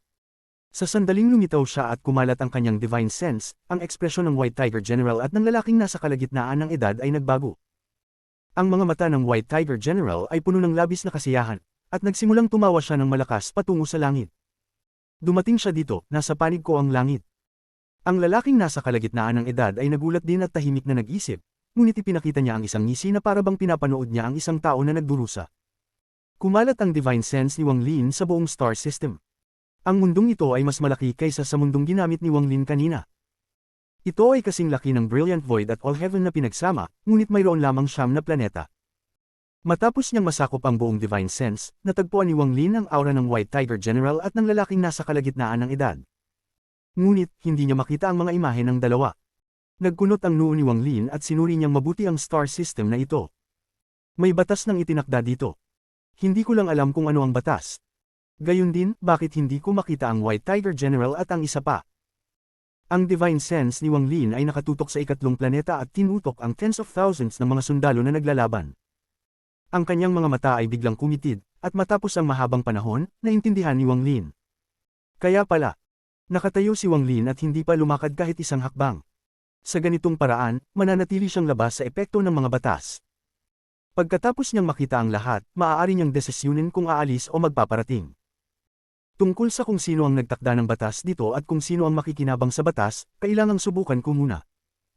Ipinagwagayway ni Wang Lin ang kanyang kanang kamay at ang vortex na nagsisimulang maglaho ay muling lumitaw. Kung may makakita nito, iisipin nila na nais ni Wang Lin umalis. Kagalang-galang na Cultivator Wang, bakit ka nagmamadaling umalis? Itinatag ko ang batas dito. Kung maglakas loob kang pumasok, magpusta tayo. Ang tinig ng White Tiger General ay umabot sa buong star system at pumasok sa isipan ni Wang Lin. Nanatili ang ekspresyon ni Wang Lin, ngunit lihim siyang ngumisi sa kanyang puso. Nakuha niya ang sagot na gusto niya. Anong pastahan? Pastahan na matatalo ka sa batas ng matandang ito pagpasok mo. O, ano ang ipupusto mo? Dahan-daang ipinakalat ni Wang Lin ang kanyang divine sense. Kung matalo ka, ang ikatlong kaluluwa ay mapapasakamay ng matandang ito. Kung manalo ka, magbibigay ako ng celestial oath na magiging alipin kita ng 10,000 taon. Ang pangakong ito ay ibinibigay ko gamit ang aking celestial bloodline. Ang boses ng White Tiger General ay umabot sa buong star system. Nanatili ang ekspresyon ni Wang Lin, tanging isang hindi maipaliwanag na ngiti lamang ang lumitaw sa kanyang mukha. Kabanata 1758 naghihintay sa talim. Sa mga sandaling ito, hindi na makapag-address ang general na nakaputi. Hindi ito isang tunay na labanan kung saan pwedeng umatras, kundi isang laro ng chess kung saan naglalaban ang dalawang hukbo. Sa labanan, kapag umatras ang general, babagsak ang moral ng kanyang hukbo. Sinugod siya ni Wang Lin ng may malakas na momentum, kaya't hindi na siya makaka-address. Kung umatras siya, ibig sabihin nito ay natatakot siya kay Wang Lin. Kung umatras siya, malamang hindi na siya mananalo. Pagkatapos ng lahat, mas marami ang pinapatay ni Wang Lin, mas lumalakas siya. Kahit na kaya niyang pumatay, kung umatras siya ngayon, hindi niya kayang makipagsabayan kay Wang Lin sa larangan ng momentum. Patayin! Ang sigaw ng general na nakaputi. Ang puting kabayo sa ilalim niya ay sumugod kay Wang Lin. Sa silangang bahagi ng walang katapusang larangan ng digmaan, isang itim at puting unos na may pagitan na 10,000 talampakan ay nagsasanib. Ang bawat unos ay nagiwasak sa kanilang daraanan upang makuha ang pinakamalaking kalamangan. Ang mga iyak ng mga tao ay umabot sa buong paligid at maraming namatay. Ang itim at puting unos ay palapit ng palapit. Ang White Tiger General sa kalangitan ay nagulat at ang kanyang mukha ay naging baluktot. Ang kanyang isip ay umabot sa general na nakaputi, at isang malabong puting tigre ang lumitaw sa likod ng general. Ang tigre na ito ay umungal kay Wang Lin. Pati ang puting kabayo sa ilalim ng general ay tila naging isang puting tigre. Umungol ito ng malakas habang tumatakbo. Ang katawan ni Wang Lin ay napapalibutan ng itim na usok na bumabalot sa itim na kabayo at sa buong katawan niya. Ang kanyang puting buhok ay kumulabog at ang itim na talim sa kanyang kamay ay mukhang isang pangkatay ng karne. Ang sariwang dugo ay tumulo mula sa dulo ng talim. Ano kung ikaw ay isang tigre? Ngayon, papatayin ko ang tigre. Ang mga mata ni Wang Lin ay kumislap at puno ng lamig. Ang itim na usok ay pumapalibot sa kanya na parang nagbuo ng anino ng isang dambuhalang nilalang. Ang dambuhalang ito ay hindi si Ancient Dao Yemo kundi si Ancient Dao Wang Lin. 5,000 talampakan, 4,000 talampakan, 3,000 talampakan, sa isang iglap, tanging 1,000 talampakan na lamang ang pagitan nila. Isang distansya na kayang tawilin sa isang iglap. Sa isang saglit, ang dalawa ay nagsanib. Patayin! Itinaas ng general na nakaputi ang kanyang ulo at naglabas ng isang sigaw na parang yuminig sa langit. Si Wang Lin ay iba. Hindi siya sumigaw, at ang kanyang itim na kabayo ay tumalon sa ere habang siya ay nag-iisip. Itinaas niya ang talim at ipinagpag ito sa isang arko ng kamatayan. Ang liwanag mula sa talim ay parang nagsanib sa gabi at tumagos sa pulang buwan sa likod niya. Isang hampas ang nagdulot sa langit na magbago ng kulay at ang mga ulap ay kumalat. Ang langit mismo ay parang gumuho at nagtipon sa talim ni Wang Lin. Ang lansete ng general na nakaputi ay nagbigay ng nakakasilaw na puting liwanag at tumusok palabas. Ang anino ng puting tigre sa likod niya ay naging malabo at nagsanib sa lansete. Mula sa malayo, hindi na ito mukhang lansete kundi isang tumatalon na puting tigre. Habang nagsanib ang itim at puti, isang malakas na tunog ng kulog ang umabot sa buong mundo. Yumanig ang lupa, nagulat ang langit, at kumalat sa buong star system. Habang ang tunog ng kulog ay umabot, ang talim ni Wang Lin ay nakabangga sa lansete. Ang lansete ay gumuho at ang puting tigre ay umungol ng malupit. Ang talim ni Wang Lin ay nabasag sa mga piraso. Nagbanggaan ang kanilang mga kabayo at parehong umungol. Ang kanilang mga ulo ay sumabog at parehong naglaho. Naging itim at puti silang gas at kumalat sa lahat ng direksyon. Ang mga armas ay nabasag at ang mga kabayo ay namatay. Sabay silang tumalon at nang magbanggaan, nagsimula silang magpatayan. Ang malalakas na tunog ng kulog ay umabot parang walang katapusan. Ilang saglit lang, isang mas malakas na tunog ng kulog ang narinig na parang ang mundo ay hawati. Ang White Tiger General sa kalangitan ay nanginginig at nagsuka ng dugo, ngunit ang mukha niya ay nanatiling matigas. Ang mukha ng general ay mabagsik, at katulad ng White Tiger General, ang kanyang killing intent ay malademonyo. Gayunpaman, pagkatapos siyang magsuka ng dugo, tiningnan niya si Wang Lin nang may takot sa kanyang mga mata. Paano niya nagkakaroon ng ganitong kalakas na killing intent? Ilang tao na ba ang pinatay niya sa buhay niya? Sa kalangitan, ang orihinal na katawan ni Wang Lin ay nanginginig din, at ang kanyang mukha ay bahagyang naging mapotla. Gayunpaman, ang kanyang mga mata ay naging mas maliwanag. Tiningnan niya ang White Tiger General at ang kanyang boses ay umabot. Matatalo ka. Ako, si White Tiger, ay hindi matatalo. Ito ang batas na itinakda ko, hindi ako matatalo. Ang White Tiger General ay tinamaan ng kanyang dibdib gamit ang kanyang kanang kamay at nagsuka ng isa pang bibig ng dugo. Habang ang kanyang dugo ay kumalat sa paligid ng lupa, ang armor ng general na nakaputi ay gumuho at nahulog siya sa lupa habang ang dugo ay lumabas mula sa kanyang katawan. Sa sandaling iyon, ang dugo ng White Tiger General ay bumagsak at nagsanib sa general na nakaputi. Umungol siya at tumayo at hindi na pinansin si Wang Lin. Sinimulan niyang magpatayan ng mga sundalo sa paligid niya. Para sa bawat tao na kanyang pinatay, ang kanyang mga sugat ay medyo gumaling, at ang gumuho niyang armor ay muling bumangon. Si Wang Lin naman ay napaatras dahil sa banggaan, at ang armor sa kanyang katawan ay gumuho. Kumapit siya at umatras ng higit sa 10,000 talampakan. Sa mga sandaling ito, ang general na nakaputi ay patuloy na pinapatay ang mga sundalo ng walang pakundangan kung sino sila. Ang mga sundalo ay naging puting gas at nagsanib sa kanyang katawan. Nakaramdam ang general na nakaputi na hindi ito sapat. Ang kanyang katawan ay nanginginig at 1,000 patak ng dugo ang lumabas mula sa kanyang mga butas. Ang mga patak ng dugo ay naging mist, at ang anumang sundalo na napapaligiran nito ay matutunaw, at pagkatapos ang mist ng dugo ay pupunta sa susunod na target. Bilang resulta, sa loob lamang ng ilang saglit, maraming sundalo ang namatay. Patuloy silang namamatay ng mabilis, at sa huli, halos 100,000 ang namatay. Ang general na nakaputi ay tumalon, at habang ang kanyang mga braso ay bumukas, ang mga aura ng 100,000 patay na sundalo ay nagsanib sa kanya. Muling nabuo ang kanyang armor at muling lumitaw ang puting kabayo. Ngunit hindi ito ang katapusan. Ang 1,000 patak ng dugo ay patuloy na pumapatay. Hindi ginamit ni Wang Lin ang parehong pamamaraan, ngunit ang kanyang mga mata ay kumislap at tinutok kay ang gintong general na nabuo mula sa kalalakihang nasa edad katamtaman mula sa Planet 5 Elements. Nang tumama ang tingin ng gintong general kay Wang Lin, tumayo ang mga balahibo sa kanyang katawan. Agad siyang umatras ng walang pag-aalinlangan, ngunit sumugod si Wang Lin patungo sa kanya. Walang pag-aalinlangan, bumagsak ang kanang kamay ni Wang Lin. Ang kalalakihang nasa kalagitnaan ng edad ang pinakamahina sa tatlo, at ang general na kanyang nabuo ay pinakamahina rin. Kung wala ang batas dito, kakailanganin pa ni Wang Lin ng ilang pagsisikap upang patayin ang taong ito, ngunit ngayon, hindi niya pinapatay ang pangunahing katawan. Isang mortal na avatar lamang na nabuo ng batas ang kanyang pinapatay, kaya't madali lamang ito para sa kanya. Natatakot, walang pagkakataon ng kalalakihang nasa kalagitnaan ng edad na lumaban. Habang bumababa ang kamay ni Wang Lin, ang gintong general ay naglabas ng isang malupit na sigaw at gumuho ang kanyang gintong armor. Pagkabagsak nito, binuksan ni Wang Lin ang kanyang bibig at tinangay. Ang kaluluwa ni Wang Lin ay isang soul devourer, kaya't ang kanyang avatar ay natural na may kakayahang ito. Bagamat ang kanyang pagpapalakas ay pinipigilan, nariyan pa rin ang kakayahang ito na may kinalaman sa kaluluwa. Hindi niya kayang devourin ang general na nakaputi, ngunit kayang-kaya niyang devourin ang pinakamahina na gintong general. Ang gintong general ay muling naglabas ng isang malupit na sigaw, ngunit hindi ito nagdulot ng anumang alon sa digmaan. Pagkatapos siyang makain ni Wang Lin, ang kanyang katawan ay napalibutan ng itim na usok. Ang kanyang gumuho na armor ay muling nabuo at naging mas malakas ng ilang beses kumpara sa dati.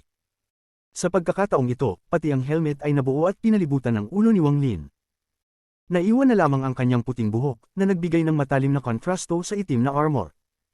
100 sigaw ng dragon ang umabot sa kalangitan. Ang bumuo sa ilalim ni Wang Lin ngayon ay hindi kabayo kundi isang itim na dragon. Ang katawan nito ay gawa sa fog at umiikot-ikot sa paligid ni Wang Lin habang umuungal sa puting general na nakaputi. Narinig ng general na nakaputi ang ungol na ito at bigla siyang tumangala. Inabot niya ang langit at muling nabuo ang kanyang lanseta, at ang 1,000 patak ng dugo ay nagsanib sa kanyang katawan. Sa isang saglit, ang puting kabayo sa ilalim niya ay yumuko at naging isang dambuhalang puting tigre. Nakatayo siya sa likod ng puting tigre at hawak ang lanseta na may matinding killing intent sa kanyang mga mata. Tumalon ang puting tigre sa hangin at sumugod kay Wang Lin. Itinaas ni Wang Lin ang kanang kamay at isang malaking talim ang lumitaw. Hawak ang talim, siya'y nagmuni-muni ng tahimik habang ang itim na dragon ay sumugod sa puting tigre.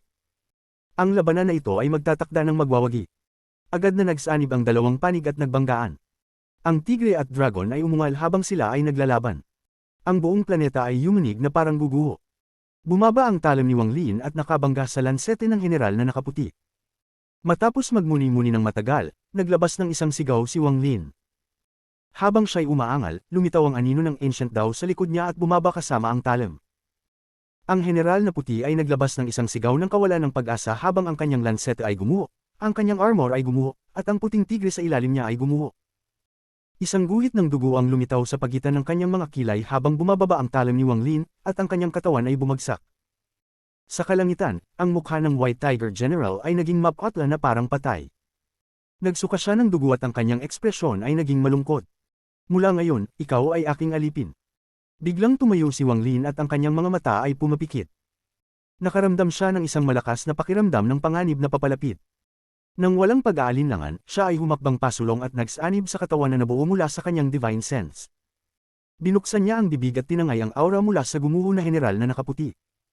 Ang katawan ni Wang Lin ay napalibutan ng itim na usok, at nagbukas ito sa isang mahabang talim sa kanyang kamay. Itinaas niya ang talim at tumitig sa kalangitan. Ang kanyang mga mata ay humigpit hanggang sa maging mga tuldok lamang habang pinagsama ang lahat ng kanyang lakas at ang lakas ng batas sa talim. Ang talim na ito ay maglalaman ng pinakamalakas na kapangyarihan sa mundong ito. Ang talim na ito ay magpapawalang bisa sa batas na itinakda ng White Tiger General dito. Ang talim na ito ay isang blade na kayang magwasak ng mundo, na nilikha gamit ang tulong ng batas ng mundong ito. Naghihintay siya para sa taong nagbigay sa kanya ng pakiramdam ng krisis na ito upang magpakita. Kasabay nito, ang kaliwang kamay ni Wang Lin ay bumuo ng isang seal at apoy ang sungak upang bumuo ng isang maliit na payong na apoy. Nawala ito mula sa kanyang kamay. Kabanata 1759 dumating ang 7 kulay. Itinaas ni Wang Lin ang talim at ang itim na usok ay naging isang bagyo na kumonekta sa kalangitan. Mula sa malayo, ang bagyong ito ay parang isang nakakagulat na itim na dragon. Ang talim sa kamay ni Wang Lin ay hindi gumalaw, na parang ito'y nagyelo sa kanyang lugar. Dahil dito, ang katawan ni Wang Lin at ang itim na dragon na bagyo ay nagbigay ng matinding kaibahan. Sa pagsasanib ng katahimikan at galaw, isang nakakagulat na presyon ang nagmula sa katawan ni Wang Lin. Dahil sa Divine Sense Avatar ng White Tiger General na nakain at ang kanyang sumpa, ang presyong ito ay nagdulot ng panginginig sa kanya. Ang presyon ay parang isang bundok, na naging dahilan upang magpasakop ang White Tiger General. Nanginig siya habang binababa ang kanyang ulo. Mas masahol pa ang kalagayan ng kalalakihang nasa kalagitnaan ng edad mula sa Planet 5 Elements. Bagamat hindi siya gumawa ng isang dugo na sumpa, ang kanyang Divine Sense Avatar ay nakain ni Wang Lin. Habang kumakalat ang presyon, naramdaman niyang ang isang pakiramdam ng paggalang ay damaloy sa kanya, tulad ng alon ng dagat. Wala nang oras si Wang Lin para pagtuunan ang dalawa. Nakatuon ang lahat ng kanyang atensyon sa talim. Dahan-dahan niyang isinara ang kanyang mga mata at hindi na tumingin sa kalangitan. Inilaan niya ang lahat para sa talim. Sa sandaling isinara niya ang kanyang mga mata, wala na siyang naririnig na mga tunog. Ang tanging naramdaman niya ay ang talim. Ang talim na ito ang pumalit sa kanyang mga mata at divine sense. Habang ang kanyang pagpapalakas ay tumutok dito, naging isang nakakagulat na makapangyarihang talim ito.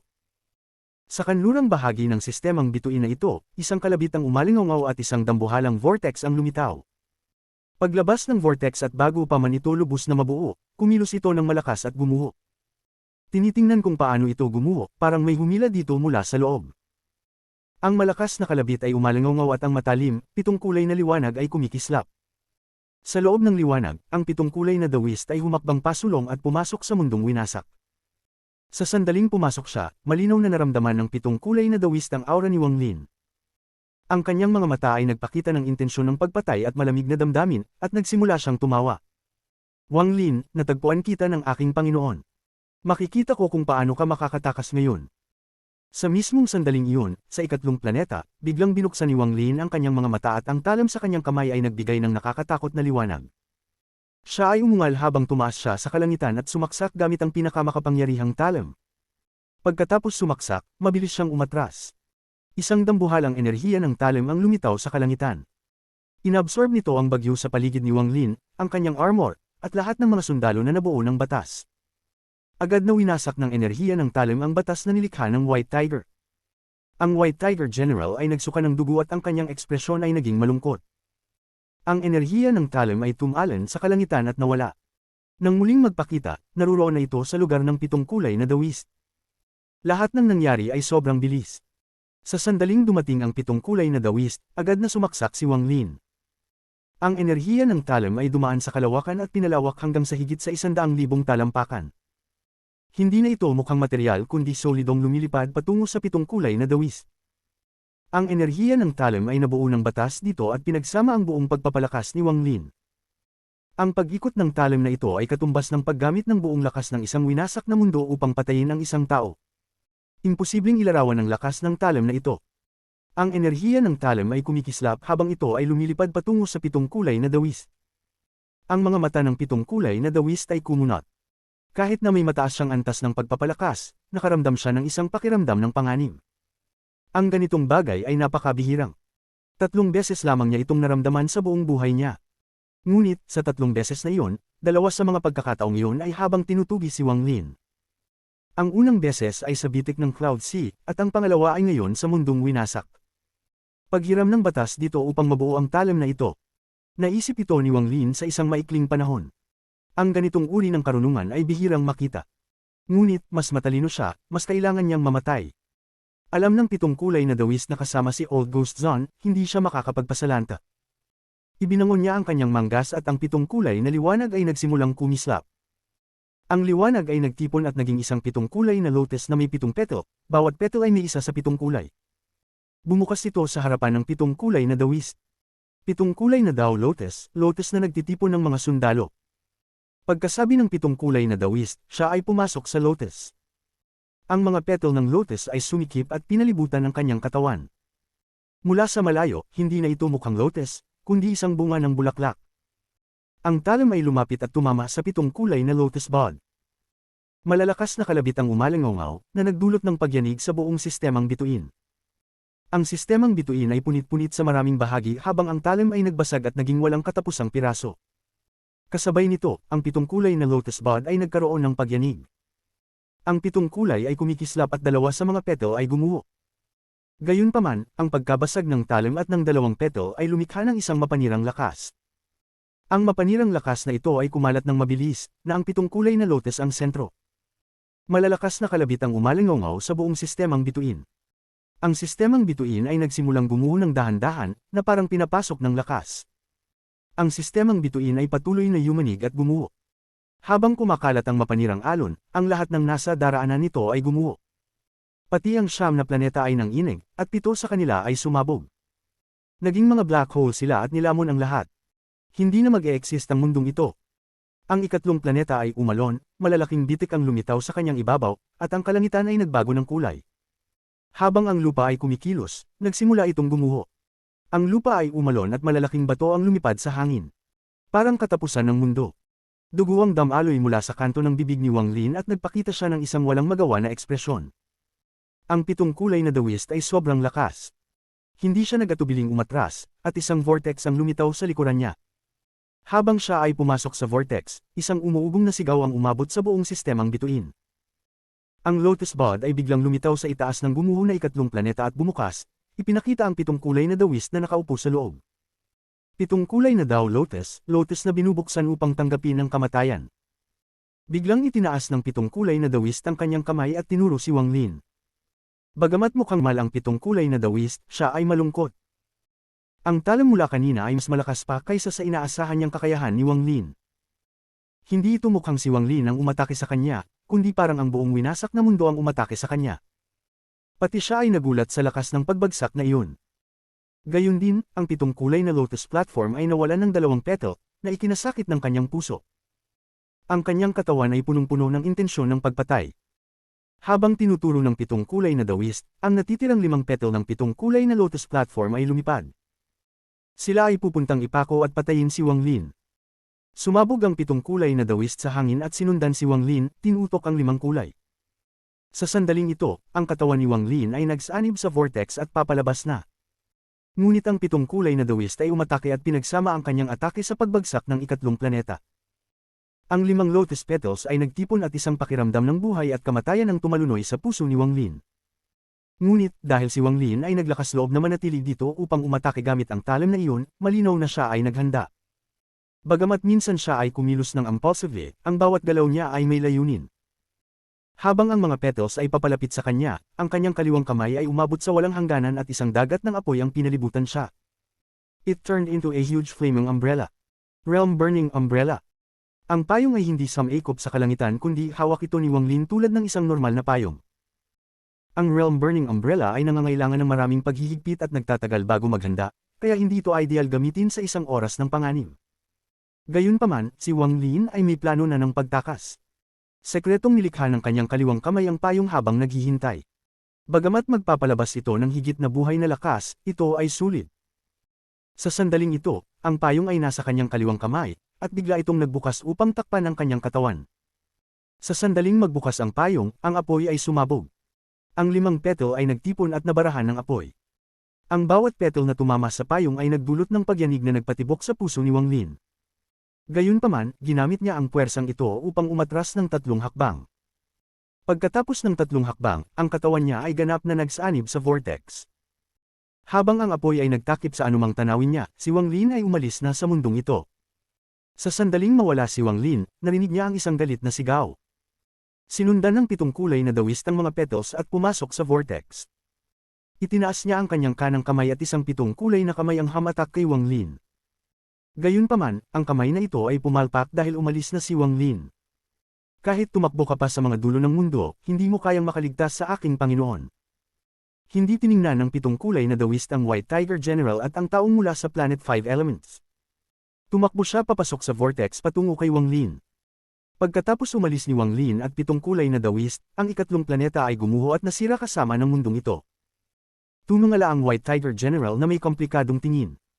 Ang kanyang sumpa ay epektibo na, at nagkaroon si Wang Lin ng pagkakataong magbigay ng utos sa kanya. Kailangan niyang sundin ito. Nahihirapan siyang tumayo at nagsugod patungo sa kalalakihang mapatla ang mukha mula sa Planet 5 Elements. Kunin mo siya, may malaking gamit ako para sa kanya. Ito ang unang utos na ibinigay ni Wang Lin sa White Tiger General bago siya umalis. Kabanata 1760 Pagsasabuatan. Marahil ay wala nang mas mababa sa 300 na wasak na mga mundo.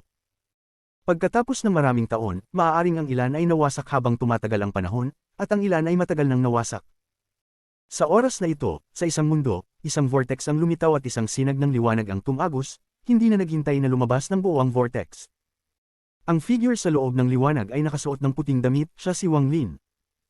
Paglabas niya mula sa vortex, agad siyang lumingon at itinataas ang kanyang kanang kamay. Lumitaw ang kanang braso ni Yemo at punitin ang kalawakan sa likod niya. Nahati ang kalawakan at nahati ang vortex, na nagdulot ng pagbagsak nito. Lahat ng ito ay nangyari sa isang iglap. Pumasok si Wang Lin sa siwang na nilikha ng Heaven Repelling Spell at nawala. Pagkatapos niyang maglaho, isang malamig na hininga ang narinig mula sa kalawakan. Ang malalakas na tunog ng kulog ay umuukit sa hangin habang lumabas ang 7-colored dawis mula sa gumuho na vortex.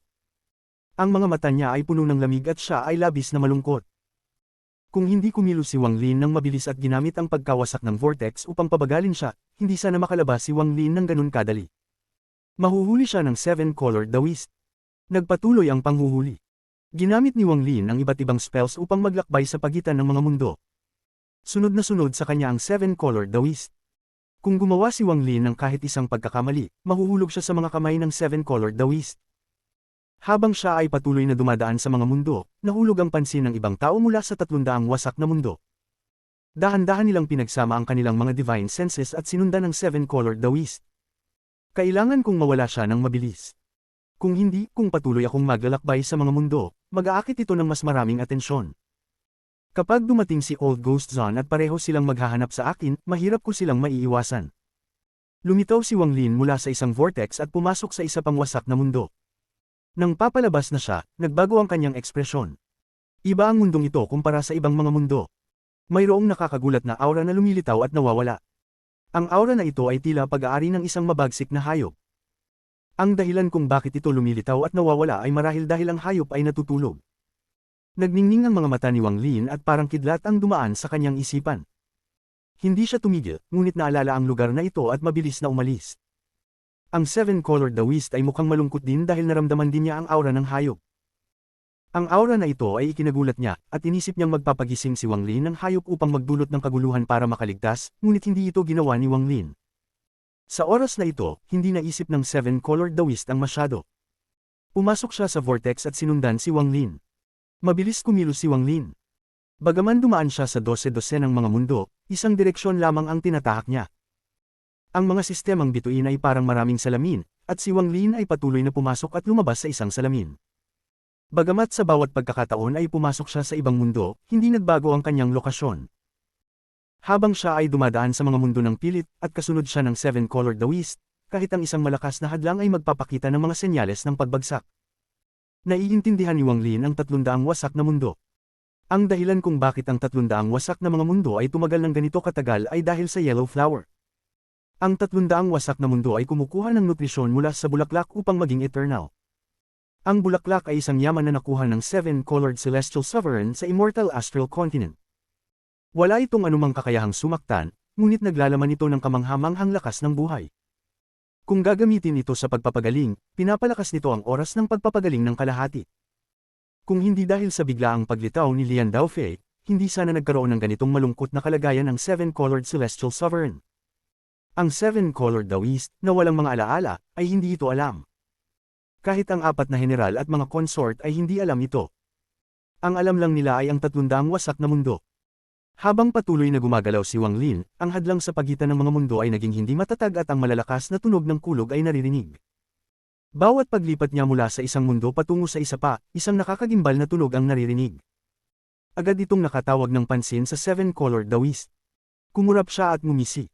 Maglakas loob kang gumamit ng ganitong maliit na trick sa akin. Ang Wang Lin na ito ay tila nais gamitin ang pagbagsak ng mga hadlang upang hadlangan ang aking pagsunod at gamitin pa ang kapangyarihang ito upang sugurin ako. Talaga namang magandang ideya, pero dahil nakita ko na siya, wala na siyang pagkakataon na magtagumpay. Nagningning ang mga mata ng Seven-Colored Daoist at nagsimulang lumiwanag ng 7 kulay. Pinatibay niya ang hadlang sa pagitan ng mga mundo. Sa tulong ng kanyang cultivation sa pagpapalakas ng hadlang, naging mabisa ito. Ngunit nanatili pa rin ang kanyang malungkot na ekspresyon at lihim lang niyang pinatatag ang hadlang kaya't isang mabilis na pagsabog ng 7 kulay na liwanag lamang ang nakita. Matalino ang batang ito. Kung malaman niyang nakita ko na ang plano niya, magbabago siya at magdudulot ng abala. Hayaan ko siyang isipin na gumagana ito at saka ko siya haharapin kapag inisip niyang matagumpay siya. Ngumisi ang Seven-Colored Daoist at patuloy na nagtakbo. Habang ang dalawa ay patuloy na nagsusubok, si Grand Empyrean Zuanluo ay patuloy na nagmamasid sa lahat ng ito. Naisip niyang tulungan si Wang Lin sa paglutas ng problema, ngunit ang ideya na ito ay lumitaw lang ng saglit bago ito nawala. Ang batang ito ay kailangang magtiwala sa sarili niya para sa pagsusulit na ito. Kung madarama niyang nandoon ako, tutulungan ko siya. Ito na ang huling pagsubok ko sa kanya. Wang Lin, huwag mo akong bibiguin. Nagninili si Zuanluo at nakita ang lahat ng ginagawa ni Wang Lin at ng Seven-Colored Daoist. Nang magmuni-muni siya, nakita niya agad ang mga iniisip nila. Kung ang hadlang ng mga mundo ay bumagsak, makakaligtas siya, pero ngayon alam na ang plano niya. Paano kaya siya mag-aangkop? Dahan-dahan sumunod si Zuanluo. Si Wang Lin ay gumagalaw sa mga mundo, at batid niyang malapit nang bumagsak ang hadlang. Ang kanyang mga mata ay kumikislap at habang siya ay nawawala sa isang vortex, inalis ang ghostly sail nang walang nakakapansin. Sa isang iglap, tinakpan ng ghostly sail ang kanyang katawan, at nang muling lumitaw siya, nawala ang sail. Nangyari ito habang siya ay dumadaan sa mga mundo kaya walang nakapansin. Ang buong pansin ng Seven-Colored Daoist ay nakatuon sa hadlang na malapit ng bumagsak. Inisip niyang nakita niya na si Wang Lin at hindi makakaligtas. Sunod sa kanyang pagkasunod kay Wang Lin, halos pareho ang daan na tinahak ng Seven-Colored Daoist. Dumaan ang oras. Sa isang iglap, isang insenso ng oras ang lumipas. Pagkatapos ng higit sa 100 ulit, si Wang Lin ay lumabas mula sa vortex at pumasok sa isang sistemang bituin. Ito ang unang pagkakataon na hindi siya agad pumasok sa ibang mundo. Mabilis siyang gumalaw, lumipad ng higit sa 100,000 talampakan at damapa. Ang liwanag ay kumikislap at unti-unting naging distorted. Pagkalipas ng sandali, isang ilusyon ang lumitaw sa paligid ni Wang Lin. Siya ay nawala at pinalitan ng isang ordinaryong planeta. Bilang siya ay naging planeta, pinuno ng 7 kulay na liwanag ang vortex na pinagmulan niya. Ang Seven-Colored Daoist ay hindi nag-atubiling pumasok muli sa vortex. Nakita ito ni Grand Empyrean Zuanluo at nagliwanag ang kanyang mga mata. Nagtaka siya at tumingin ng mabigat sa planetang nabuo ni Wang Lin, at may bakas ng pagkabigla sa kanyang mga mata. Ang utak ng batang ito, isang dragon sa gitna ng mga tao. Pinag-isipan ni Zuanluo ng tahimik at may paggalang sa mata, na hindi pa niya ipinakita kaninuman. Pagkatapos umalis ang Seven-Colored Daoist, may mga ibang tao na dumating at mabilis na umalis. Kahit nang umalis sila, ang planetang naging Wang Lin ay hindi pa rin nagbago. Di nagtagal, dumating si Old Ghost Zone sa lugar kung saan naglaho ang vortex. Ang katawan niya ay walang kahit anong aura, para siyang patay. Nagpakita siya ng isang ngisi at lumakad pasulong at nawala mula sa mundong ito. Hanggang sa sandaling ito, ang planetang naging Wang Lin ay kumilos at naglaho, ibinubunyag si Wang Lin. Tiningnan niya ang lahat ng naglaho at ang ekspresyon niya ay nanatili. Isang vortex ang lumitaw sa tabi niya at siya ay pumasok dito. Pumunta siya sa kabaligtaran ng direksyong tinahak ng lahat, at dahil siya ay lubos na maingat, wala ni isa mang nakakaalam kung saan siya pupunta. Pagkatapos dumaan sa 4 na wasak na mga mundo, tumigil siya sa ika-5 wasak na mundo. Dito siya dumaan dati kung saan nararamdaman ang aura ng mabagsik na hayop at maingat na nagpatuloy. Pumunta si Wang Lin sa planeta sa mundong ito. Isa itong disyertong planeta, walang mga bundok o mga basin. Lahat ay mga disyertong buhangin. Umupo si Wang Lin dito at malalim na huminga. Ang kanyang mga mata ay nagbigay ng pahayag ng puot. Ngayon ang oras para sa aking unang kontra-atake. Kahit gamitin ko ang isa sa aking 3 buhay, tuturuan ko sila ng leksyon na hindi nila malilimutan. Dapat magtatagal bago mapansin ang 7-colored dawis na may mali. Sapat na ang oras para makapaghanda ako ng ambush. Pinasimulan ni Wang Lin ang kanyang mga kamay at nagpatuloy na nagbukas sa lupa sa tabi niya. Matalino si Wang Lin, at mahirap siyang maloko. Nang pumasok siya sa 300 wasak na mundo, nag-isip na siya ng plano upang makaligtas sa mga humahabol sa kanya. Sa huli, nakaisip siya ng isang pagsasabuatan sa loob ng isang pagsasabuatan. Ang hadlang na nag-uugnay sa mga mundo ay ang unang pagsasabuatan. Inisip ni Wang Lin na hindi ito kayang daanin ng 7-colored dawis o Old Ghost Zone, at nais niyang malaman nila ito. Pagkatapos nilang makita ang lugar, malalaman nilang nahulog sila sa pangalawang pagsasabuatan. Kapag akala nila ay nasusunod nila si Wang Lin, magiging relax sila. Gamitin ang pagkakataong ito, at dahil ang paghahabol ay bumuo ng isang cycle, gagamitin ni Wang Lin ang ghostly sail upang ilagay sila sa isang ilusyon. Ang pangunahing punto ay hindi ang pagbagsak ng hadlang o ang ilusyon, kundi ang katunayan na inuulit ito ni Wang Lin ng higit sa 100 beses. Ito ay nagpapabuo sa subconscious na mga ugali at pagkahilig ng mga humahabol sa kanya. Ito ang mga kondisyon para ilagay sila sa ilusyon.